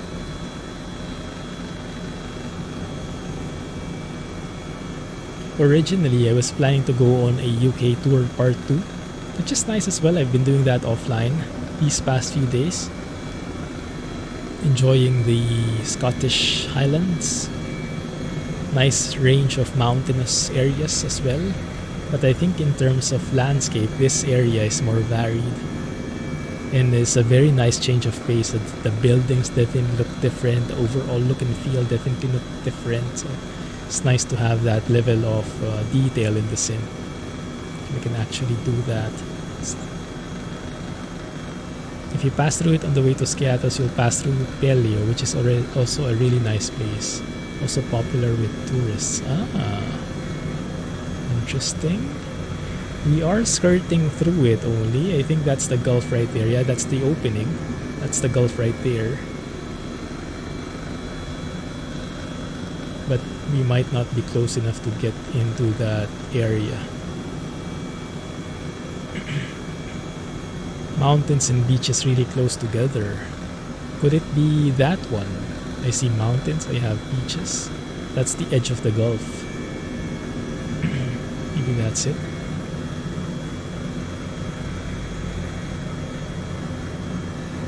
Should be to your left, nice. Hey Dark, how are you doing? Thanks for joining. Doing good, man. How are you? Enjoying our tour of Greece here with some local tour guides. We're pretty lucky to have them. That should be it. Awesome. Perfect timing. Just relaxing. Oh, that's perfect.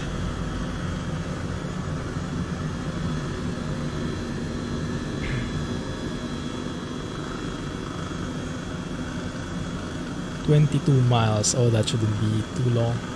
That shouldn't take too long. And speed it up here a bit. Probably don't want to max it out too much. Yeah, that should be good. 1500. Well, maybe we can climb to 2000. That shouldn't be too bad.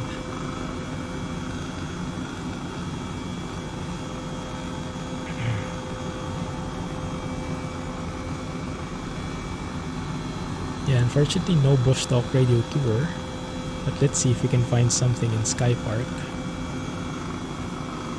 So right now, there we are. Oh yeah, there you go. Pagasetic Gulf, if I'm reading that correctly. Because these areas don't have names in them though. But yeah, that one does. Skiathos. That one. And from there we're going to skirt the coast to, I don't know what this is, northbound Kozani, and there's the Meteora Valley along the way. We'll try to tour that around as much as we can, and then Thessaloniki, and then we'll head southbound. But yeah, the tour is really like up and down, north and south, going different areas. Let's maybe head more closer to the mountains here for a bit more exciting view. Hey, Maple Syrup. Thanks for joining. How are you? Areas without the names is Pelio. Ah, nice. Okay, let's try and fly over it just a bit closer. Not seeing any water masking yet. I hope when we get to Skiathos we have something, because it will make it so much better looking. Also, I don't know if we have enough fuel. 1 second. We have 1 hour, 10 minutes. Yeah, that should be good. Should be good enough.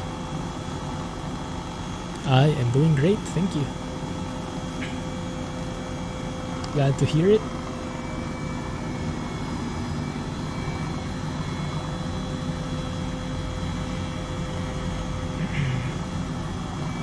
Which reminds me, I think I need water. 1 second.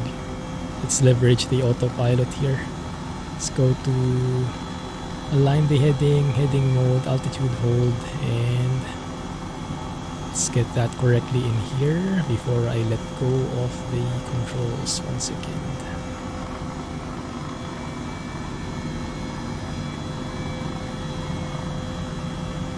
That's the one. Autopilot, thank you.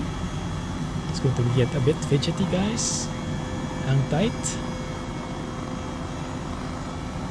Sposs Trakai are there, so we get a nice view. So get some water. Tell me from Air Canada. Sure sounds like it, huh?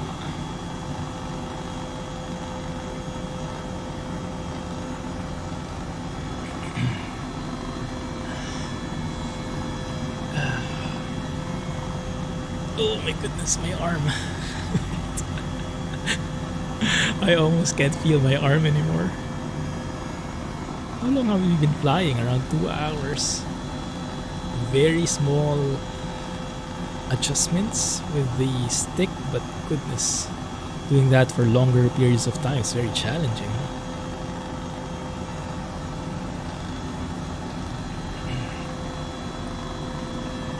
No, not yet. Just flying. Does get tiring. Hand flying. Helicopter shot, yes, exactly. Oh, Scotsman, you were supposed to get your shot already, right? You have a schedule already, right? Did it go past now? Was that there still somewhere in the future?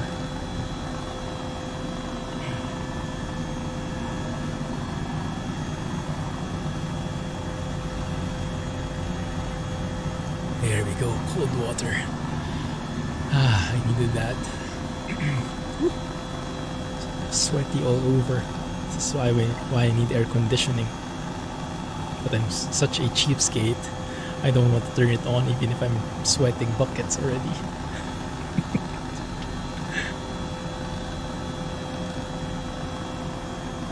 So many COVID flights planned in Skypark, you didn't keep one for yourself. Yeah, I've been doing so many deliveries of that. Should have kept just one for me.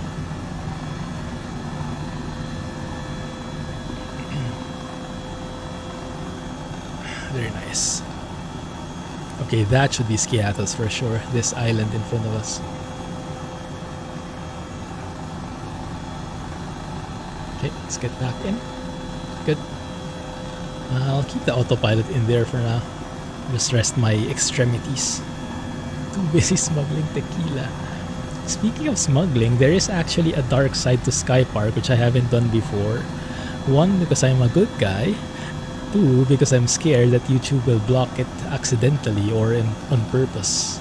But yeah, you can like smuggle goods around. And sometimes the things you smuggle are not very... well, they're not safe. They're not good at all. But they do have some more exciting missions. And this is why if you go and explore this part, I hope it doesn't crash. But if you go to progress here, you'll see I have karma, so it's plus 42. If you do those coyote missions, that's the company of the bad guys, that karma goes negative. And I think there are some contracts that require a certain level of karma for you to use. But yeah, to be on the safe side, I haven't done those jobs. They're a bit more exciting though, because they usually have some special requirements, like stay under 1,000 feet the entire time, you know, things like that, because you have to sneak in. So in terms of excitement, I think there's more to it. But in terms of morals and safety, I think it's a bit questionable. So I haven't done any of them yet. Right, let's go take control here again. Let's go and explore Skiathos a bit. Yeah, unfortunately I don't see much water masking except on the beach areas. I'm guessing it should look a lot better than this, but it looks great already, but I think it should be better if anything. Cell phone parts flight. No Fed showed up. Thankfully.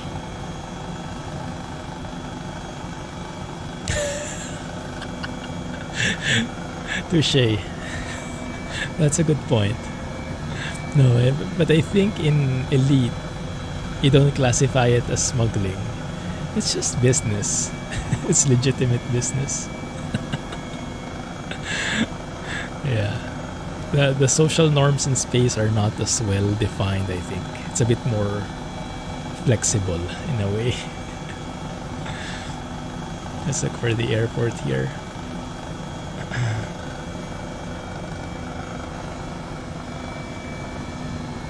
Can we get some views of that? 1 second. We might not need to, because I think that's the airport right in front of us. Huge one. Let's maybe fly over it, over the city as well. Let's go lower here, get up close and personal.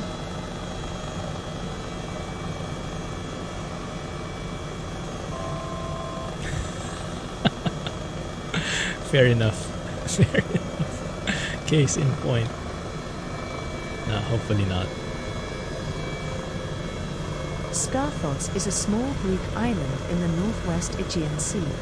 Skiathos is the westernmost island in the northern Sporades group, east of the Pelion Peninsula in Magnesia on the mainland, and west of the island of Skopelos. In ancient times, the island played a minor role during the Persian Wars. In 480 BC, the fleet of the Persian king Xerxes was hit by a storm and was badly damaged on the rocks of the Skiathos coast. Following this, the Greek fleet blockaded the adjacent seas to prevent the Persians from invading the mainland and supplying provisions to the army facing the 300 Spartans defending the pass at Thermopylae. 300. The Persian fleet was defeated there at Artemisium and finally destroyed at the Battle of Salamis a year later. Salamis? Skiathos then became part of the Delian League. The city was destroyed by Philip V of Macedon in 200 BC. So cool. So this is a huge historic significance as well. Nice. Great to know. There's the airport for sure. There's the runway. I guess we can just descend here.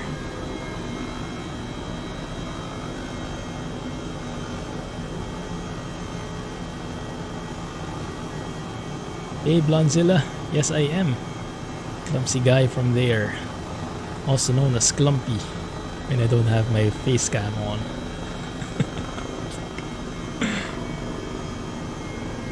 There are landing lights here.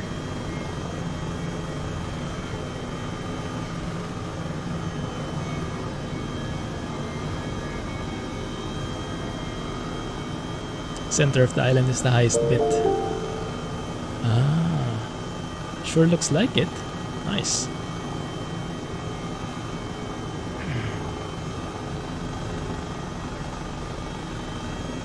Recommended channel on Twitch. Oh, that's great. Thank you. Thanks for dropping by. Glad you found me here too. Awesome. No worries. Where is Santorini from here in relation to Skiathos? Is it one of these islands? So, sorry, I think you guys told me already, but goldfish memory kicks in. Trying to process all the information, all the cool stuff I'm learning.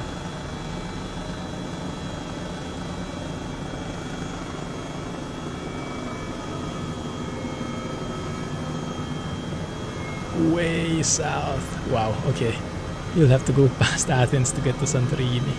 Okay, maybe just a tad far, huh? Cool. We'll get to that next time. Maybe we can land near the fuel stop here. If I can manage. Okay, focus, focus. Lift up the cyclic again as we get into that hover mode, as I'd like to call it. Sorry, I don't know the technical term for it. Maybe in-ground effect, I don't know. There we are. But yeah, interestingly enough, without that green hover button, the green hover circle, I think I have a better idea where we're going because I'm literally looking outside instead of focusing on that dot. That dot actually proves like a distraction at some point. Very interesting. Okay. And now I might eat my words because I'm not sure anymore which direction I'm heading. Okay. Get closer, get closer. Just a tad. Closer. We need to get close so the refueling window pops up.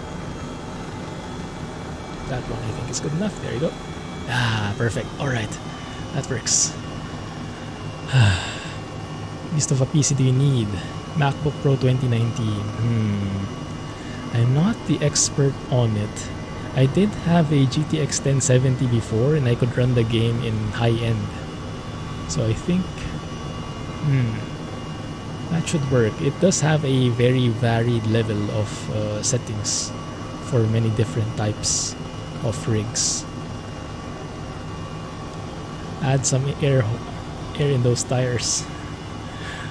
Sounds good. Open the doors a bit, just freshen up. Thank you. Alright, so where do we go next? We go to Philippos. Does that ring a bell for you guys? Kozani? Meteora Valley. We have 45 minutes to go, so we can go skirt through this. Let's continue. It's fun. I like these tours, especially with you guys around with the insights, which we never get from Bush Talk Radio. So you guys definitely provide a lot more insight into all this traveling. There you go. 101. Oh my goodness, I don't think we'll reach that, but we'll try as much as we can. It's fine. 3090? No, that's too much. Your Microsoft Flight Sim won't be able to maximize 3090. You will get CPU bottleneck before you maximize your 3090 with the current sim design or limitations. Let's turn around here.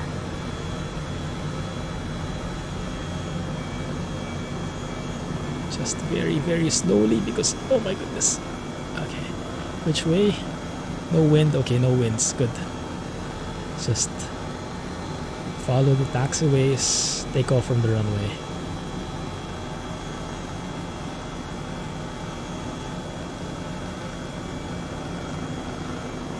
Yeah, I noticed the airport codes here in Greece are very smart. Like if it's Santorini, it's SR. If it's Athens, it's 80. Might have skidded through. Rip. Might have landed inadvertently. But yeah, I noticed that those airport codes, ICAO codes, are very simplistic, very nice. Oh, I like the shadows there. It's beautiful. Alright. Off we go.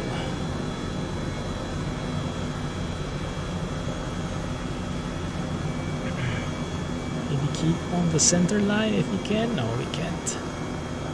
Still have a hard time aligning that one. But as long as we are flying in the general direction of the runway, I guess should be happy enough, huh? Pick up some speed. And once we have it, then we can gain some altitude. There you go. Awesome. Let's try and tour the center of Skiathos a bit more.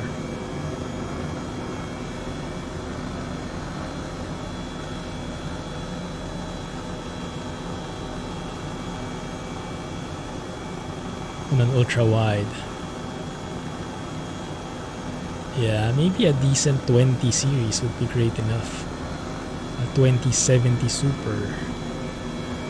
Or at this point, because of all the GPU shortages around, any GPU you can get would be good enough. Just ask Alex the frustrations he's been in.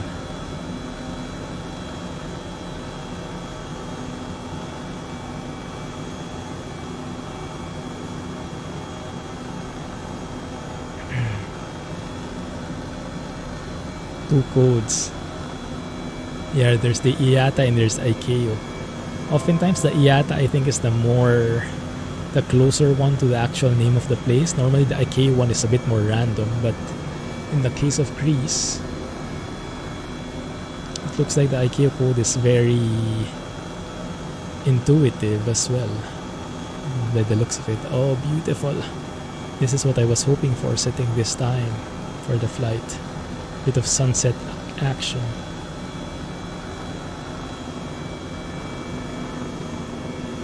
And yeah, just imagine flying a helicopter, guys. When the Bell 47 comes out, flying the helicopter with minimal instruments like this. So you just really focus on the outside. Oh my goodness, that's cool. You can actually fly like this, huh? And if you really need to look at your speed or your altitude, you can look at it that way there in the far distance. But this gives you a bit more visual flight. You tend to focus more on the outside than on your panels. This might be a nice exercise.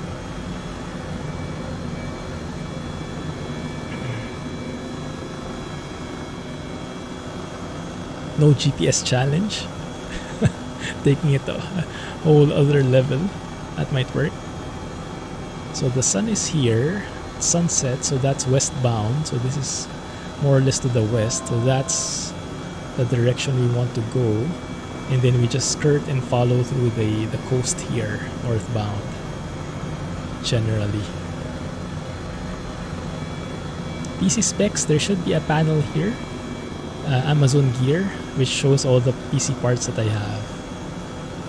Alternatively, there's also in YouTube, if you click on any of the recent videos in the channel, in the video description should have some specs there.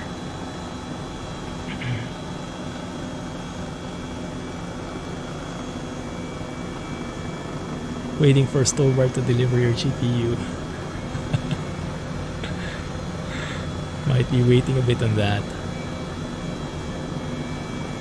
Yeah, exactly. The IATA codes, you get to see that more often when you're flying as a passenger. The ICAO codes are, I think, more for actual aviation, for pilots and for aviation related jobs. Thanks, Alex. There you go. Thanks, Scotsman.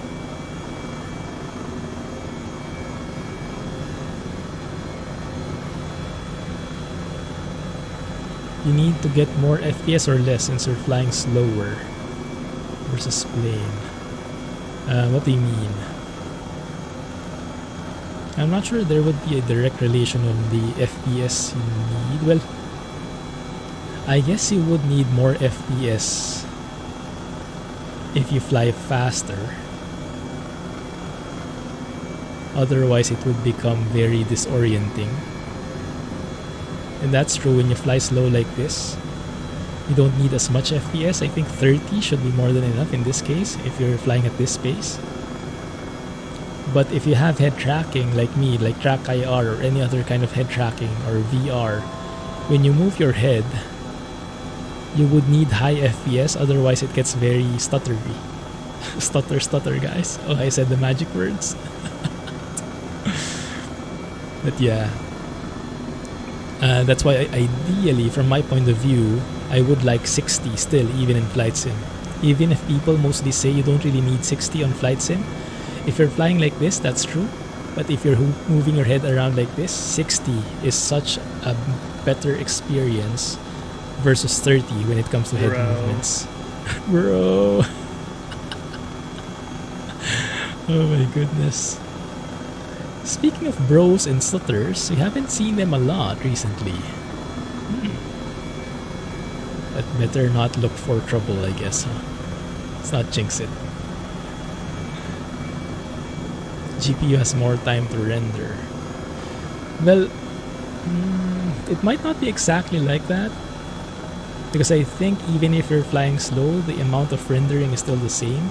So it really depends on the number of objects in the scenery. But not so much when you're flying fast or slow.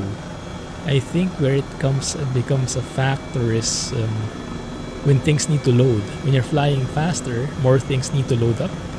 But that's not really a GPU thing. That's more of a CPU and hard drive kind of thing. If your CPU can keep up with loading the objects from the hard drive, for example, the textures, then the GPU should have more or less the same amount of workload, I think.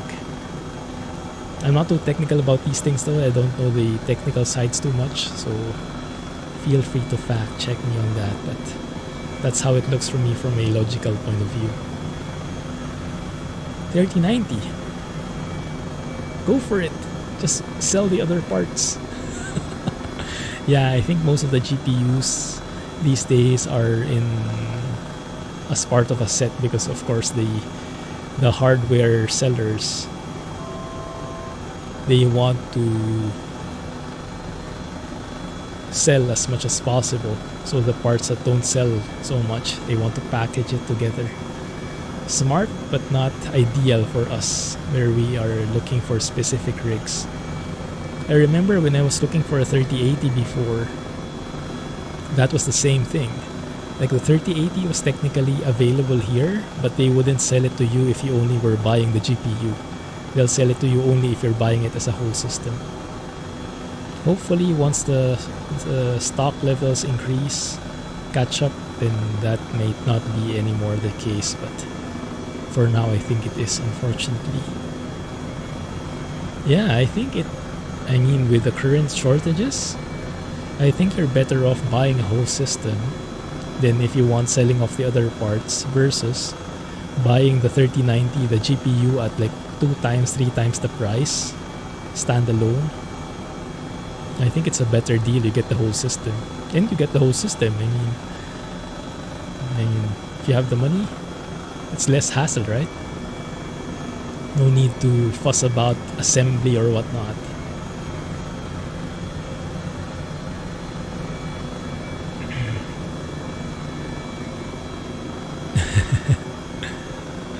No worries, TKK.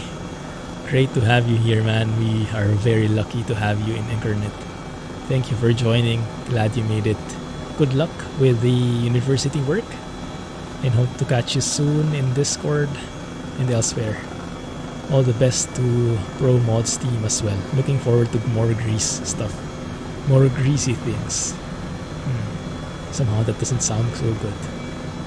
Not at all. It was perfect. Thank you, TKK. Amazing stuff.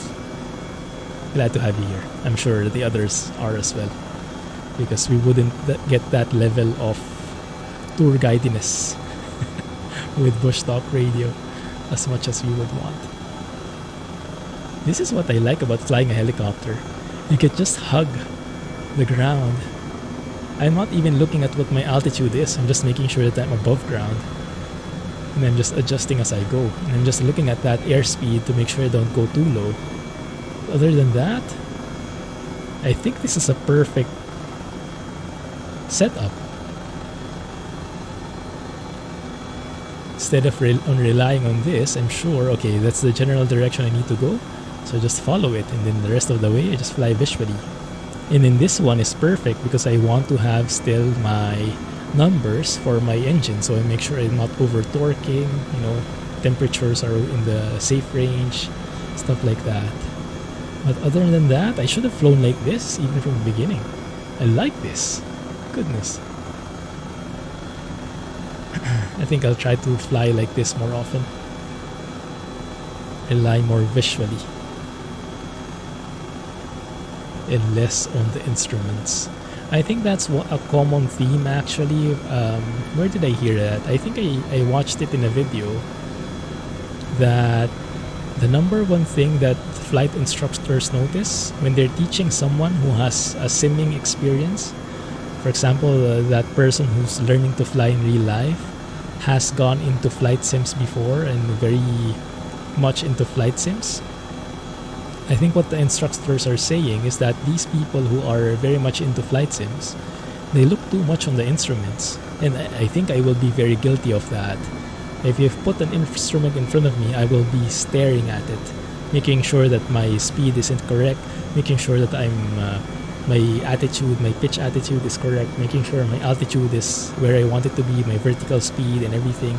I will be looking at my instruments versus looking outside, comparing my plane against the horizon and all that stuff. And I think, especially in the beginning when you're flying visually, it's literal. You really fly as visual as possible.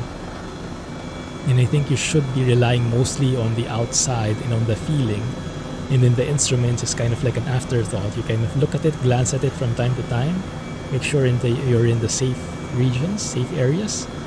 But mostly, you look outside and stay looking outside. So much so that when I watched other videos, I think there were, especially when Microsoft Flight Simulator first released,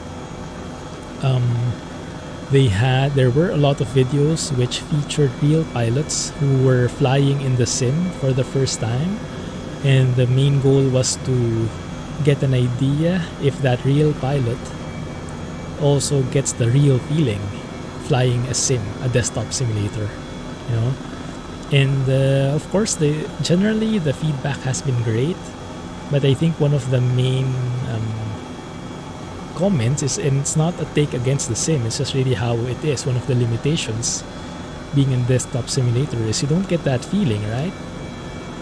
You don't get the feeling when you're moving the yoke, when your aircraft is slowing down or speeding up or leaning one side or the other. But mainly, you can't look outside as visually. Imagine without track IR, right? Like this. How do you look outside so much? How do you check if you're nearer than the left side? You use your mouse like that, or use your hat stick or whatever. It's very clunky compared to in real life when you just look outside, look everywhere, and it's just literally a look away. This is, I guess, one of the strengths of VR. It's very close. You get that feeling, really, that visual feeling. You still don't get the actual feel of the physics, but at least you get the visuals of it, the full visuals. With track IR, I think you get that as well a bit. Not as much as VR, I guess, but close enough. But yeah, it's very nice. So I think I have to practice that, more of the visual flying. And of course, when it comes to bad weather, instrument flying, doing IFR, that becomes very important, but that's a completely different ball game altogether. Here is mainly looking outside and always comparing where your aircraft is against it. Against the horizon, against the trees, against any fixed point. It's nice. Nice feeling. Keep that in mind when you take your IRL helicopter lessons. Will do. Who knows, right? One can hope. Oh, I'm still wishing for that eventually. Real life flying lessons. We do have some flying lessons here, flying schools here in Singapore. I'm not sure if they're good, but right now they're a bit beyond the budget. So I didn't want to look into that so much because I might get tempted. Hey Miles, how are you? Thanks for joining. We just left Skiathos. We are bound northwest bound towards I forgot the name. Let me show you the map. That one. So Skiathos we left. We're headed northwest towards Kozani. And I want to pass by Meteora Valley if we have time. I'm not sure if we can get there in 30 minutes, but we'll try. Let's see how it works.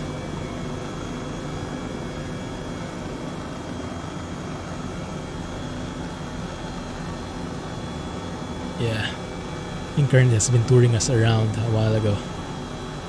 A while ago we were in Athens though. Athens and then the canal. And then onwards to Skiathos and then now Kozani. I think it is. What is that anyway? I hope it is. Meteora Valley? Is that literally a valley? Like a natural landscape? What is that? Look at that. There's a building in there. Quite interesting. And my goodness, the way the trees look against the setting sun, this is beautiful. I wonder what that building is. Looks like a monastery, huh? Isolated and everything. Look at how this looks, guys. Oh my goodness. Beautiful.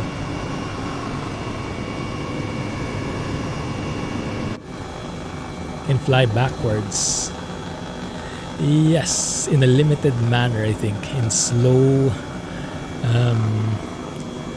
instances, it can work. When we get slow enough into that hover mode, if someone is watching here either now or in YouTube later and knows what the technical term for hover mode is, let me know, okay?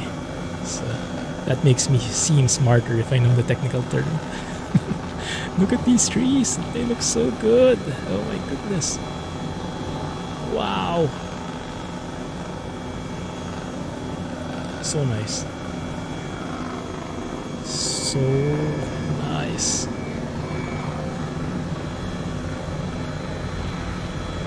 A UNESCO heritage site? Ah, it's one of those. Cool.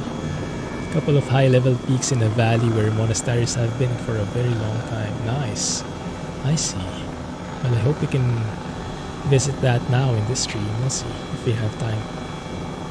Where's my compass? My compass is hidden.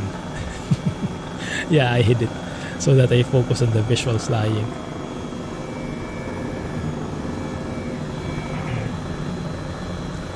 Can keep that on, but I find that I focus a lot better outside if I keep it off like so. So if I really need to look at my speed, I just look at that small standby indicator there. Yeah, I like the visual flying. I'm mainly preparing for the Bell 47. When it comes out on Friday, I will definitely be buying it, and you can expect me to try flying it, because from all accounts, even from real life helicopter pilots, they say it's very hard to fly.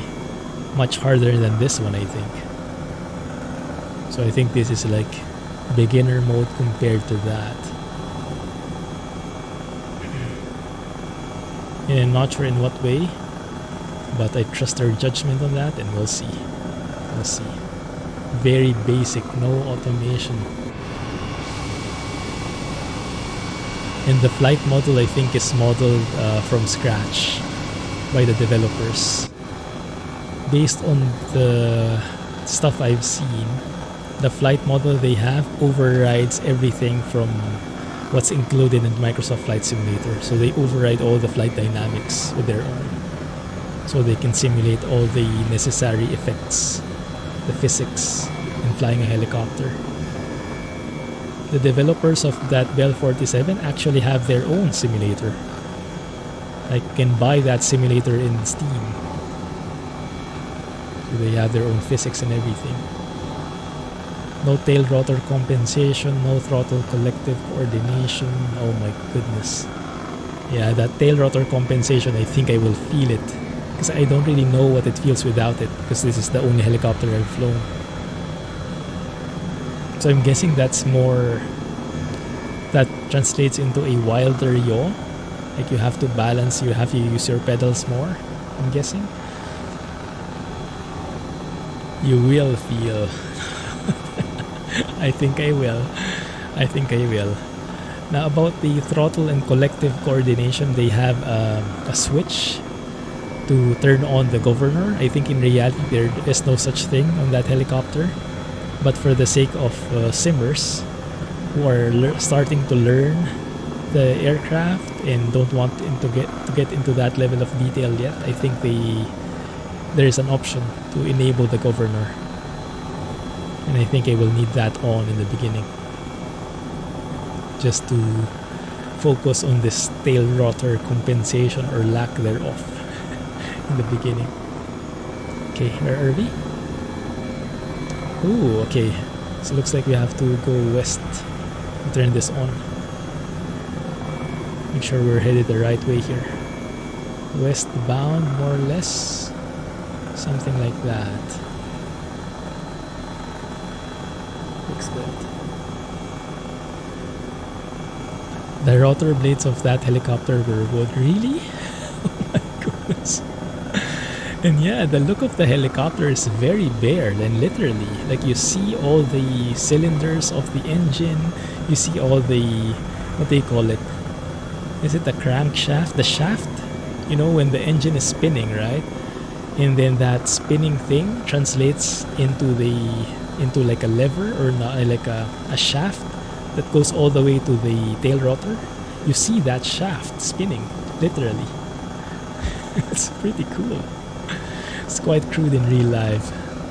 It does seem like it. I don't think you can fly that when it's raining. I don't think it's going to be safe. It's pretty cool. I think it will be perfect for short flights, short city tours.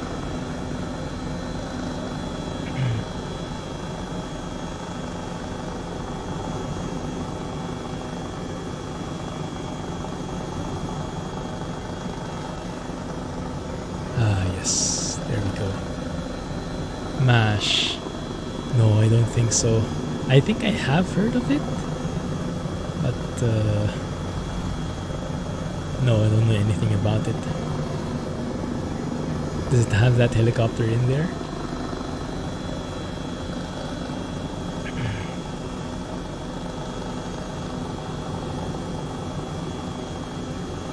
Oh, I see.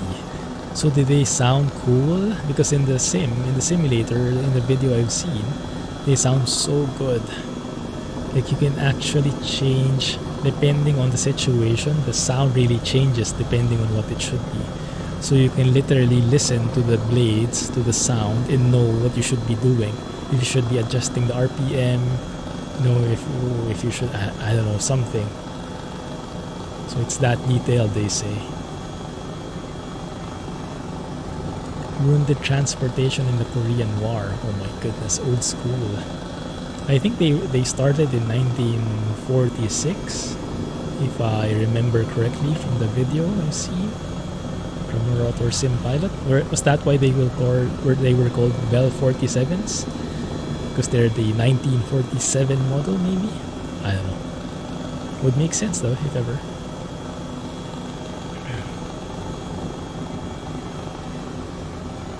Just really excited for that. I was actually tempted to contact the developers to ask for an early access copy, but I decided against it last moment. I mean, after all, I am planning to buy it to support the developers, and to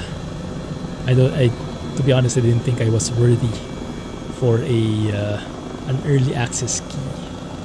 I don't think I'm worthy yet, so I'd rather buy it, get more used to helicopters, and then maybe if I'm more familiar with them, maybe then I can ask for copies. But yeah, it's coming soon anyway, coming in 2 days, so not much waiting to do.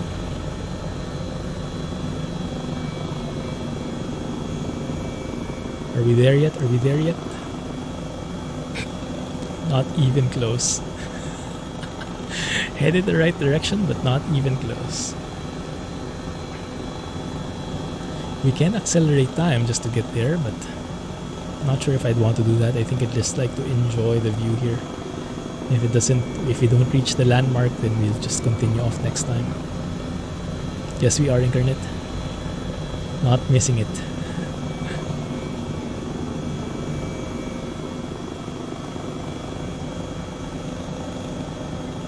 Training twice as long. I didn't even know it was twice as long. That's good to know. Makes sense. It seems easier. No. So much more difficult, my goodness.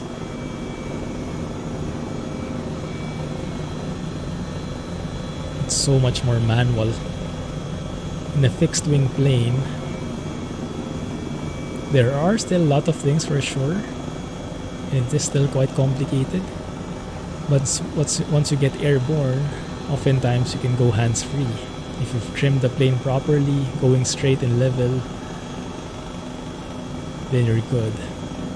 With a helicopter, there are so many different variables, and I'm flying the most modern one now, so it has all the, as Alex says, the automation, the quality of life improvements.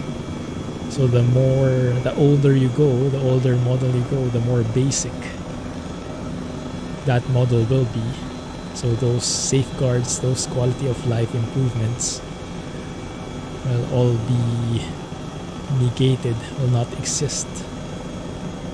It's going to be as manual as possible. So you get to balance all these controls on your own. It's very interesting. But I'm enjoying it. I'm loving it. I was actually deciding if I wanted to fly today with the Piper Arrow with the GTN 750, because the GTN 750 is such a nice navigational mod. But at the end of the day, I was thinking, I think I'll have much more fun, honestly, if I fly a helicopter, because it's so much more involved, so many things to do. In hand, flying a helicopter is so enjoyable. So yes, I'm glad that I tried it out, and I'm looking forward to more helicopter adventures with you guys in the future. It's not to say I won't go back to fixed wing planes, because those are amazing on their own right. Just depends on the mood. And right now the mood is definitely helicopters.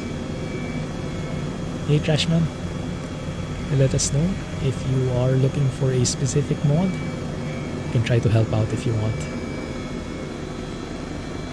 You are more than welcome to lurk away as well. Either way, welcome to the stream.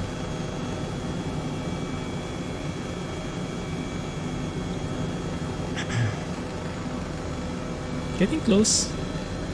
A tad. Larissa. Anyone familiar with this city? I don't think we have any landmarks in here though. Where are we anyway? Looking at the Bush Talk Radio map, yeah. Larissa should be that city right there. Not that big, but much bigger than the smaller towns we're passing by. Larissa.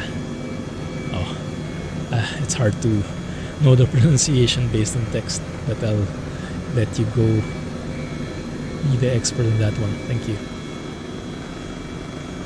It's a Russian woman name. That's how you pronounce it? Larissa? Oh, interesting. I would have never thought. Thank you. Achilles was born in Larissa. Oh, good to know. See? Bush Talk Radio Alex edition. My goodness. Now that's interesting trivia. As in Achilles heel. Cool stuff. Achilles, the guy with the heel? Close enough. I guess that wouldn't be a false statement.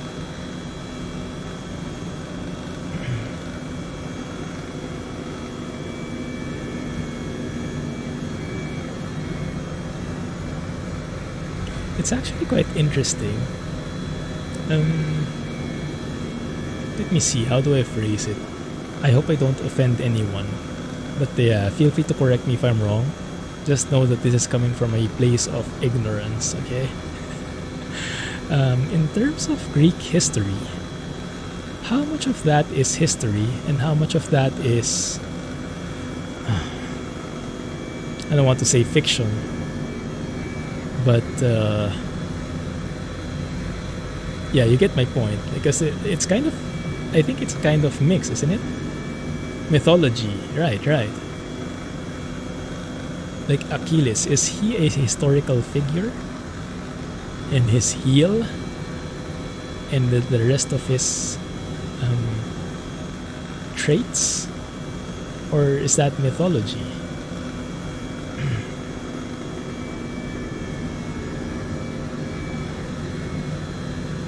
So there is no Achilles in the history books. He is mainly a part of the mythology. Or is mythology part of history?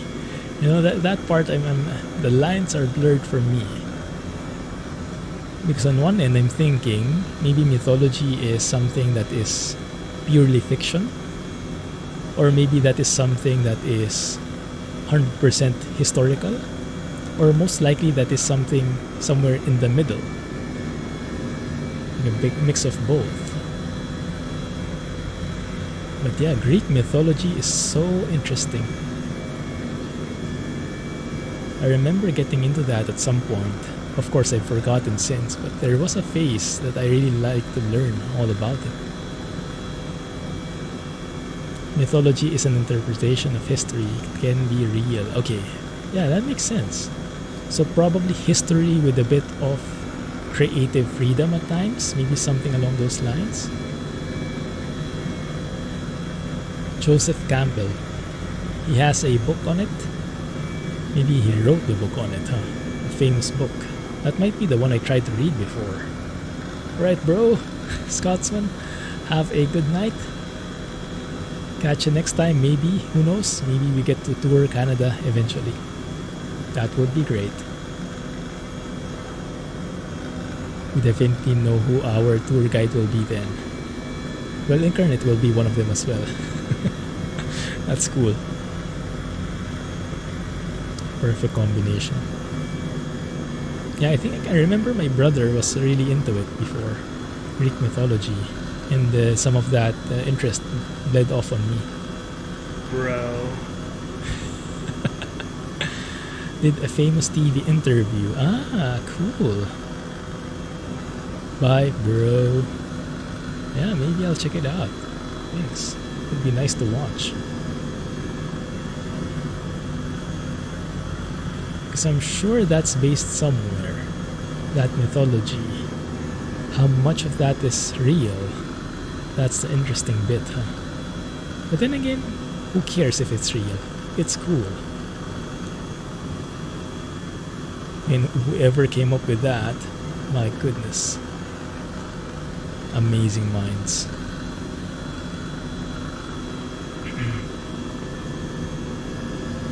Human psychology.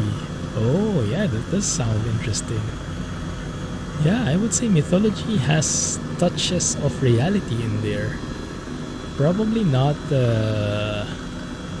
well, most likely not the whole thing, right? But the best stories are hinted with a bit of reality. I think that's what they say about lies as well. The best made lies, the best told lies are the ones with the touch of truth. Those are the most believable, the most engaging. I mean, I would say it's true when it comes to stories. Mix it up with what happened in real life, add a bit of flair, add a bit of excitement, add a bit of supernatural stuff, and you have yourself something that is in for ever, basically. Immortalized. Super cool.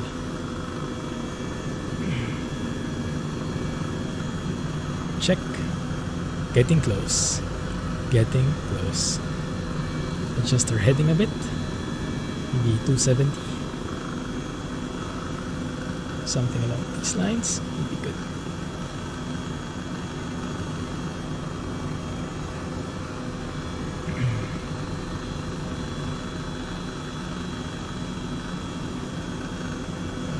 And yeah, who was it who said it? Was it TKK or was it Incarnate? The northern region definitely is a lot more mountainous. We haven't stopped going up and down since we traveled in this area. No regrets though. This is what makes flying a helicopter fun. The constant adjustments, not just going in a straight line.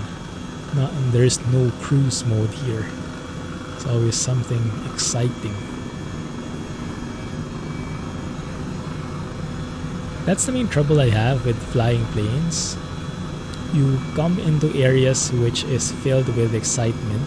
Takeoff, landing, descent, climb. Well, not really climb, but descent. But you have that huge area, like majority of the entire flight is the cruise, where minimal things happen.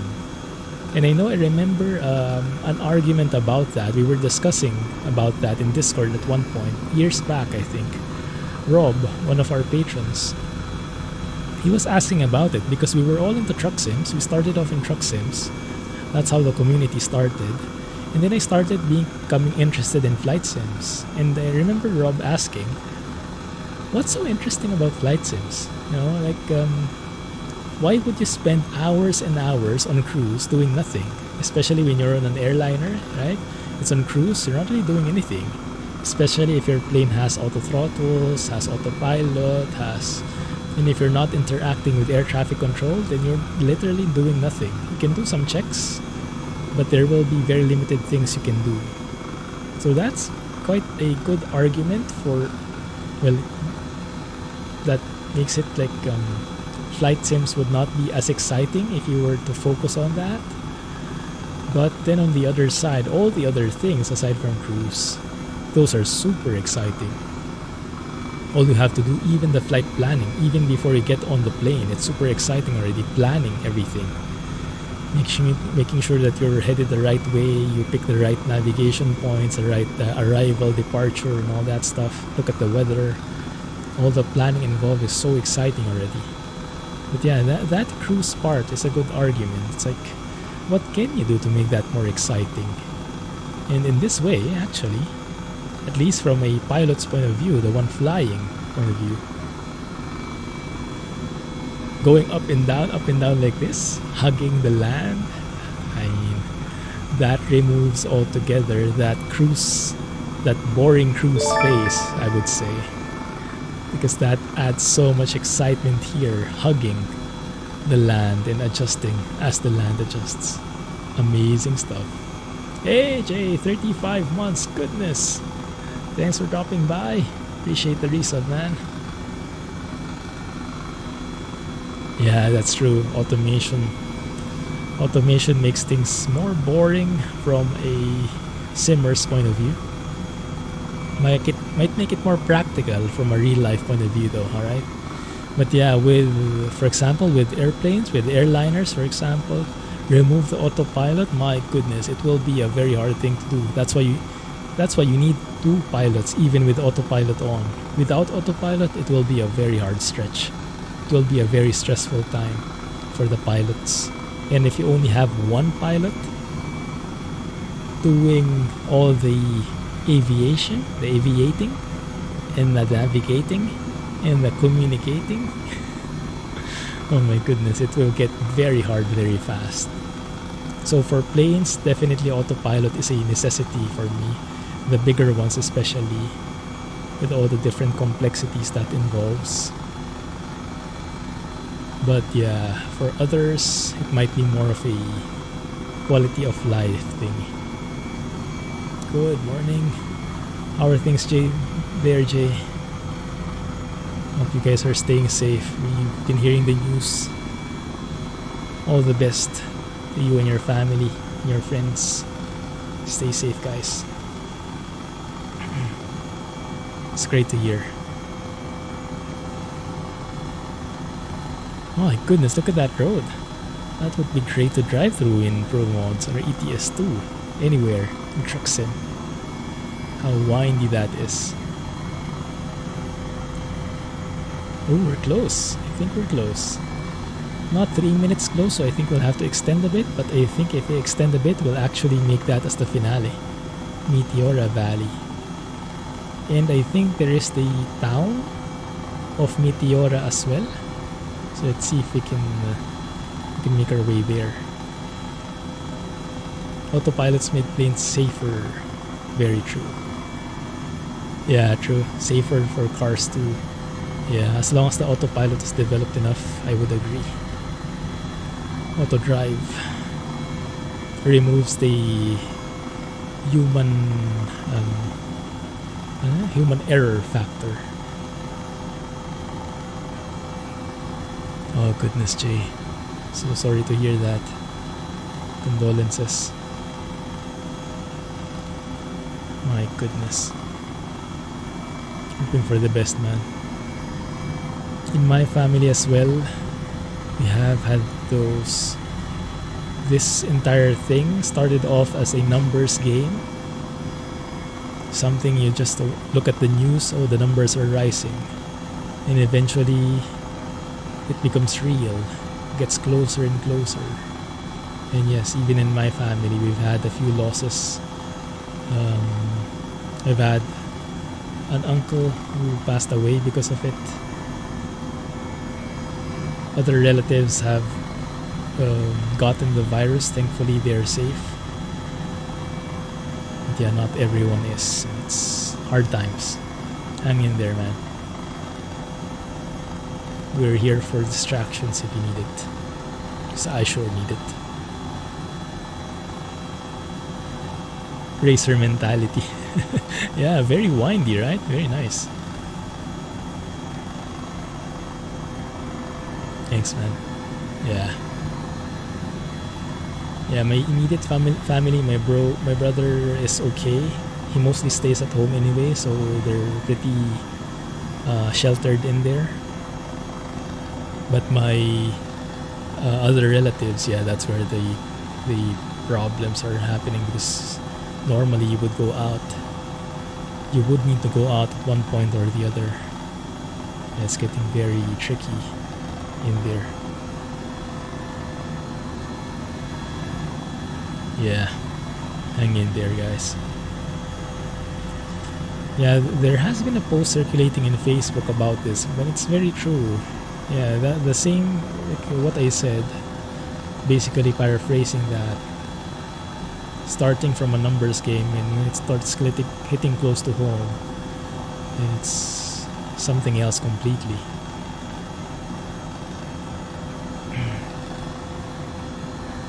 I have a friend, a very close friend. If you remember, I went to Bali like 2 years ago, 2019. That friend who got married, yeah, he lost his dad and his brother within weeks of each other because of the virus. My goodness. So it's really hitting close to home.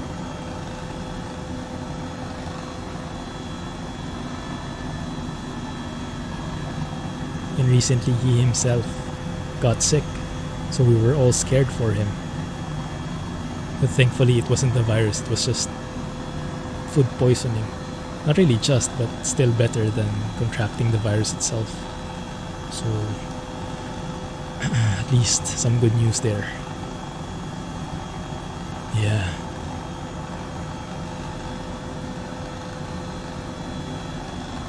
So we can get through this. Believe, that's all we can do. And thankfully we have these simulators to keep us busy, whether we have work, whether we have games, whether we have sims, and we can hang out and get some popcorn, enjoy the broness, the stutters. So yes, we can keep ourselves busy so we don't wallow in that pit for too long. Exactly.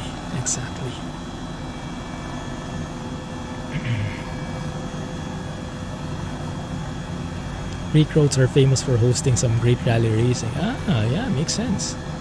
With that road that we saw, that would be very fitting indeed. Would definitely not be for me. I'd rather be, I would want to drive there, but maybe at 30 kilometers per hour, maybe 40 at most, 50 okay if we're really pushing it, but not any faster than that. I leave the racing to you guys, okay? Yeah, exactly. I think so too. So this has really been a boon for us. Technology is amazing, huh?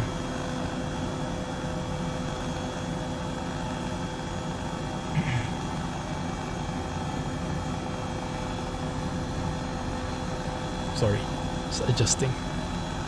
Good. Where the heck is Meteora? Sorry guys, just extending a bit so we can end this on a nice note, getting some tours. Meteora and then the valley itself.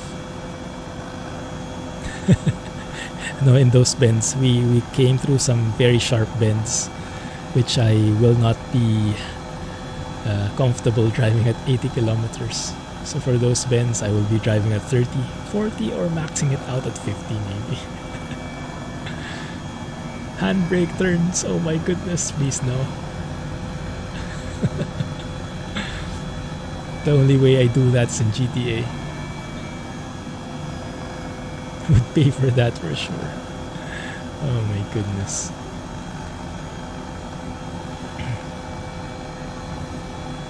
Clumsy driving style. That's true. That's true. Real life is very different. But yeah, the handbrake turning, is that really done? I guess more in drifting, huh? I think I see that in some real life videos. Also in rally racing? Is that more of a rally racing and drifting kind of thing? Handbrakes? And are those, probably those are very differently set up cars than usual, huh?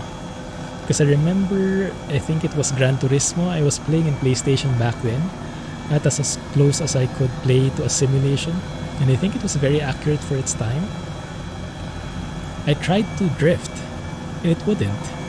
The Meteora is a rock formation in central Greece hosting one of the largest and most precipitously built complexes of Eastern Orthodox monasteries, second in importance only to Mount Athos. The 6 monasteries are built on immense natural pillars and hill-like rounded boulders that dominate the local area. I guess it it's is these ones? located near the town of Kalabaka at the northwestern edge of the plain of Thessaly near the that one, River and Pindus mountains. So there should be monasteries on top? Included on the UNESCO World Heritage List under criteria 1, 2, 4, 5, and 7. The name means lofty, elevated, and is etymologically in all related racings, to I see. meteor. Hey Rohan. How are you, man? How's college life? Sorry, maybe don't bring up that topic. Bobby is here. Oh yeah, that's a monastery, I'm sure. But I don't think it was modeled in the sim. You only get that as a satellite image. Okay, oh, that is beautiful.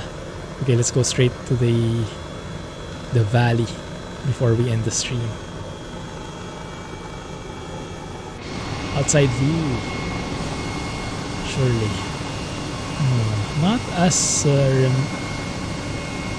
as distinct, but I guess it's those ones, huh? The hill faces. Maybe. That looks great.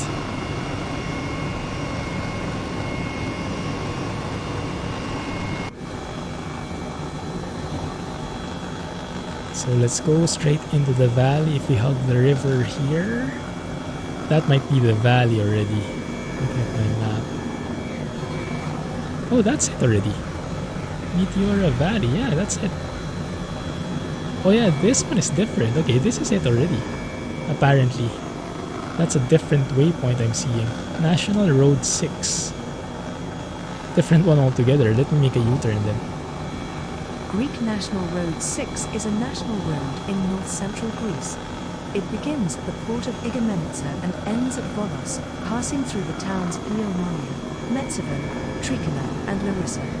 The section between Metsovo and Volos is part of the European route E92. The road runs through 5 regional units and the regions of Epirus and Thessaly. The route begins in Igoumenitsa.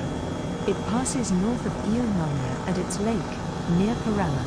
It crosses the Pindus Mountains, passing through Metsovo. It runs through Kalampaka and bypasses Trikala. It then passes into the plain and runs through Larissa. Between the southeast of Larissa and Velestino, it has been replaced by the A1 motorway. From Velestino it continues east and it ends at the Aegean port of Volos. As of 2015, the section between Trikala and Larissa has been upgraded to a dual carriageway and has expressway standards. The new A2 motorway offers a faster connection between Igoumenitsa, Ioannina, and Metsovo. So we have a very dynamic destination. That mostly works only with airliner trips where we have one origin and destination. Oh, that might be the monastery. Maybe, although it's right next to the city. Well, this is the Meteora Valley. Maybe we can land on one of the hilltops. We can try at least.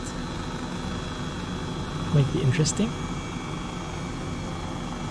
Let's get a bit of elevation here. Yeah, let's try to park there.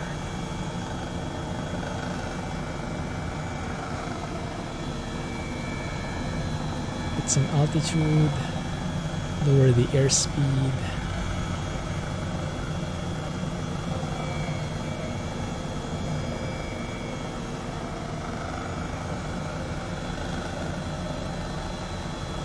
Nice.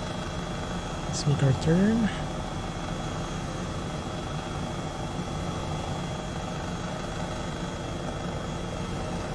That's a nice view. It's a beautiful view. Let's face the wind maybe, that will be easier.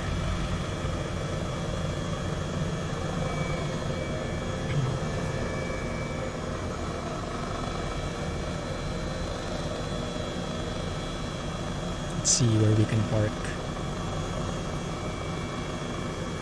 Here maybe. Slow down, slow down.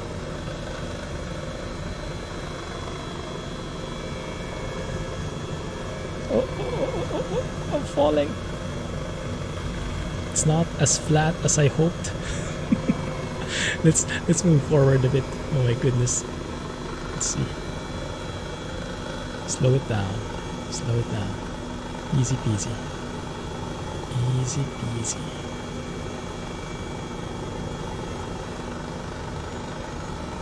Come on, just a bit forward. Back. A bit right. Okay. Looks good. Come on, drop it now. There you go. Before we lose control, drop it off. I'll take that. Oh, that's a nice view. Yeah, I can take that. That's very nice. Did it slide? Not quite, thankfully. Before we reach the end, or the hill, before we touched anything, slid down. Nice. Well, that's a good break here at the Meteora Valley.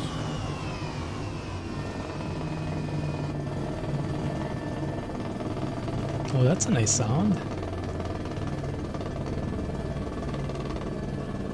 Turn off pitot heats and everything. Nice. Turn off the anti-collision lights. And the batteries can go off as well. Rotor brake going on and batteries. There we go. Thank you. No Mexican horn. No, I started thinking about it, but then I realized, because if that's La Cucaracha, it's going to be famous, right? So I'm not sure if it might get into copyright problems. So I had second thoughts about it last minute.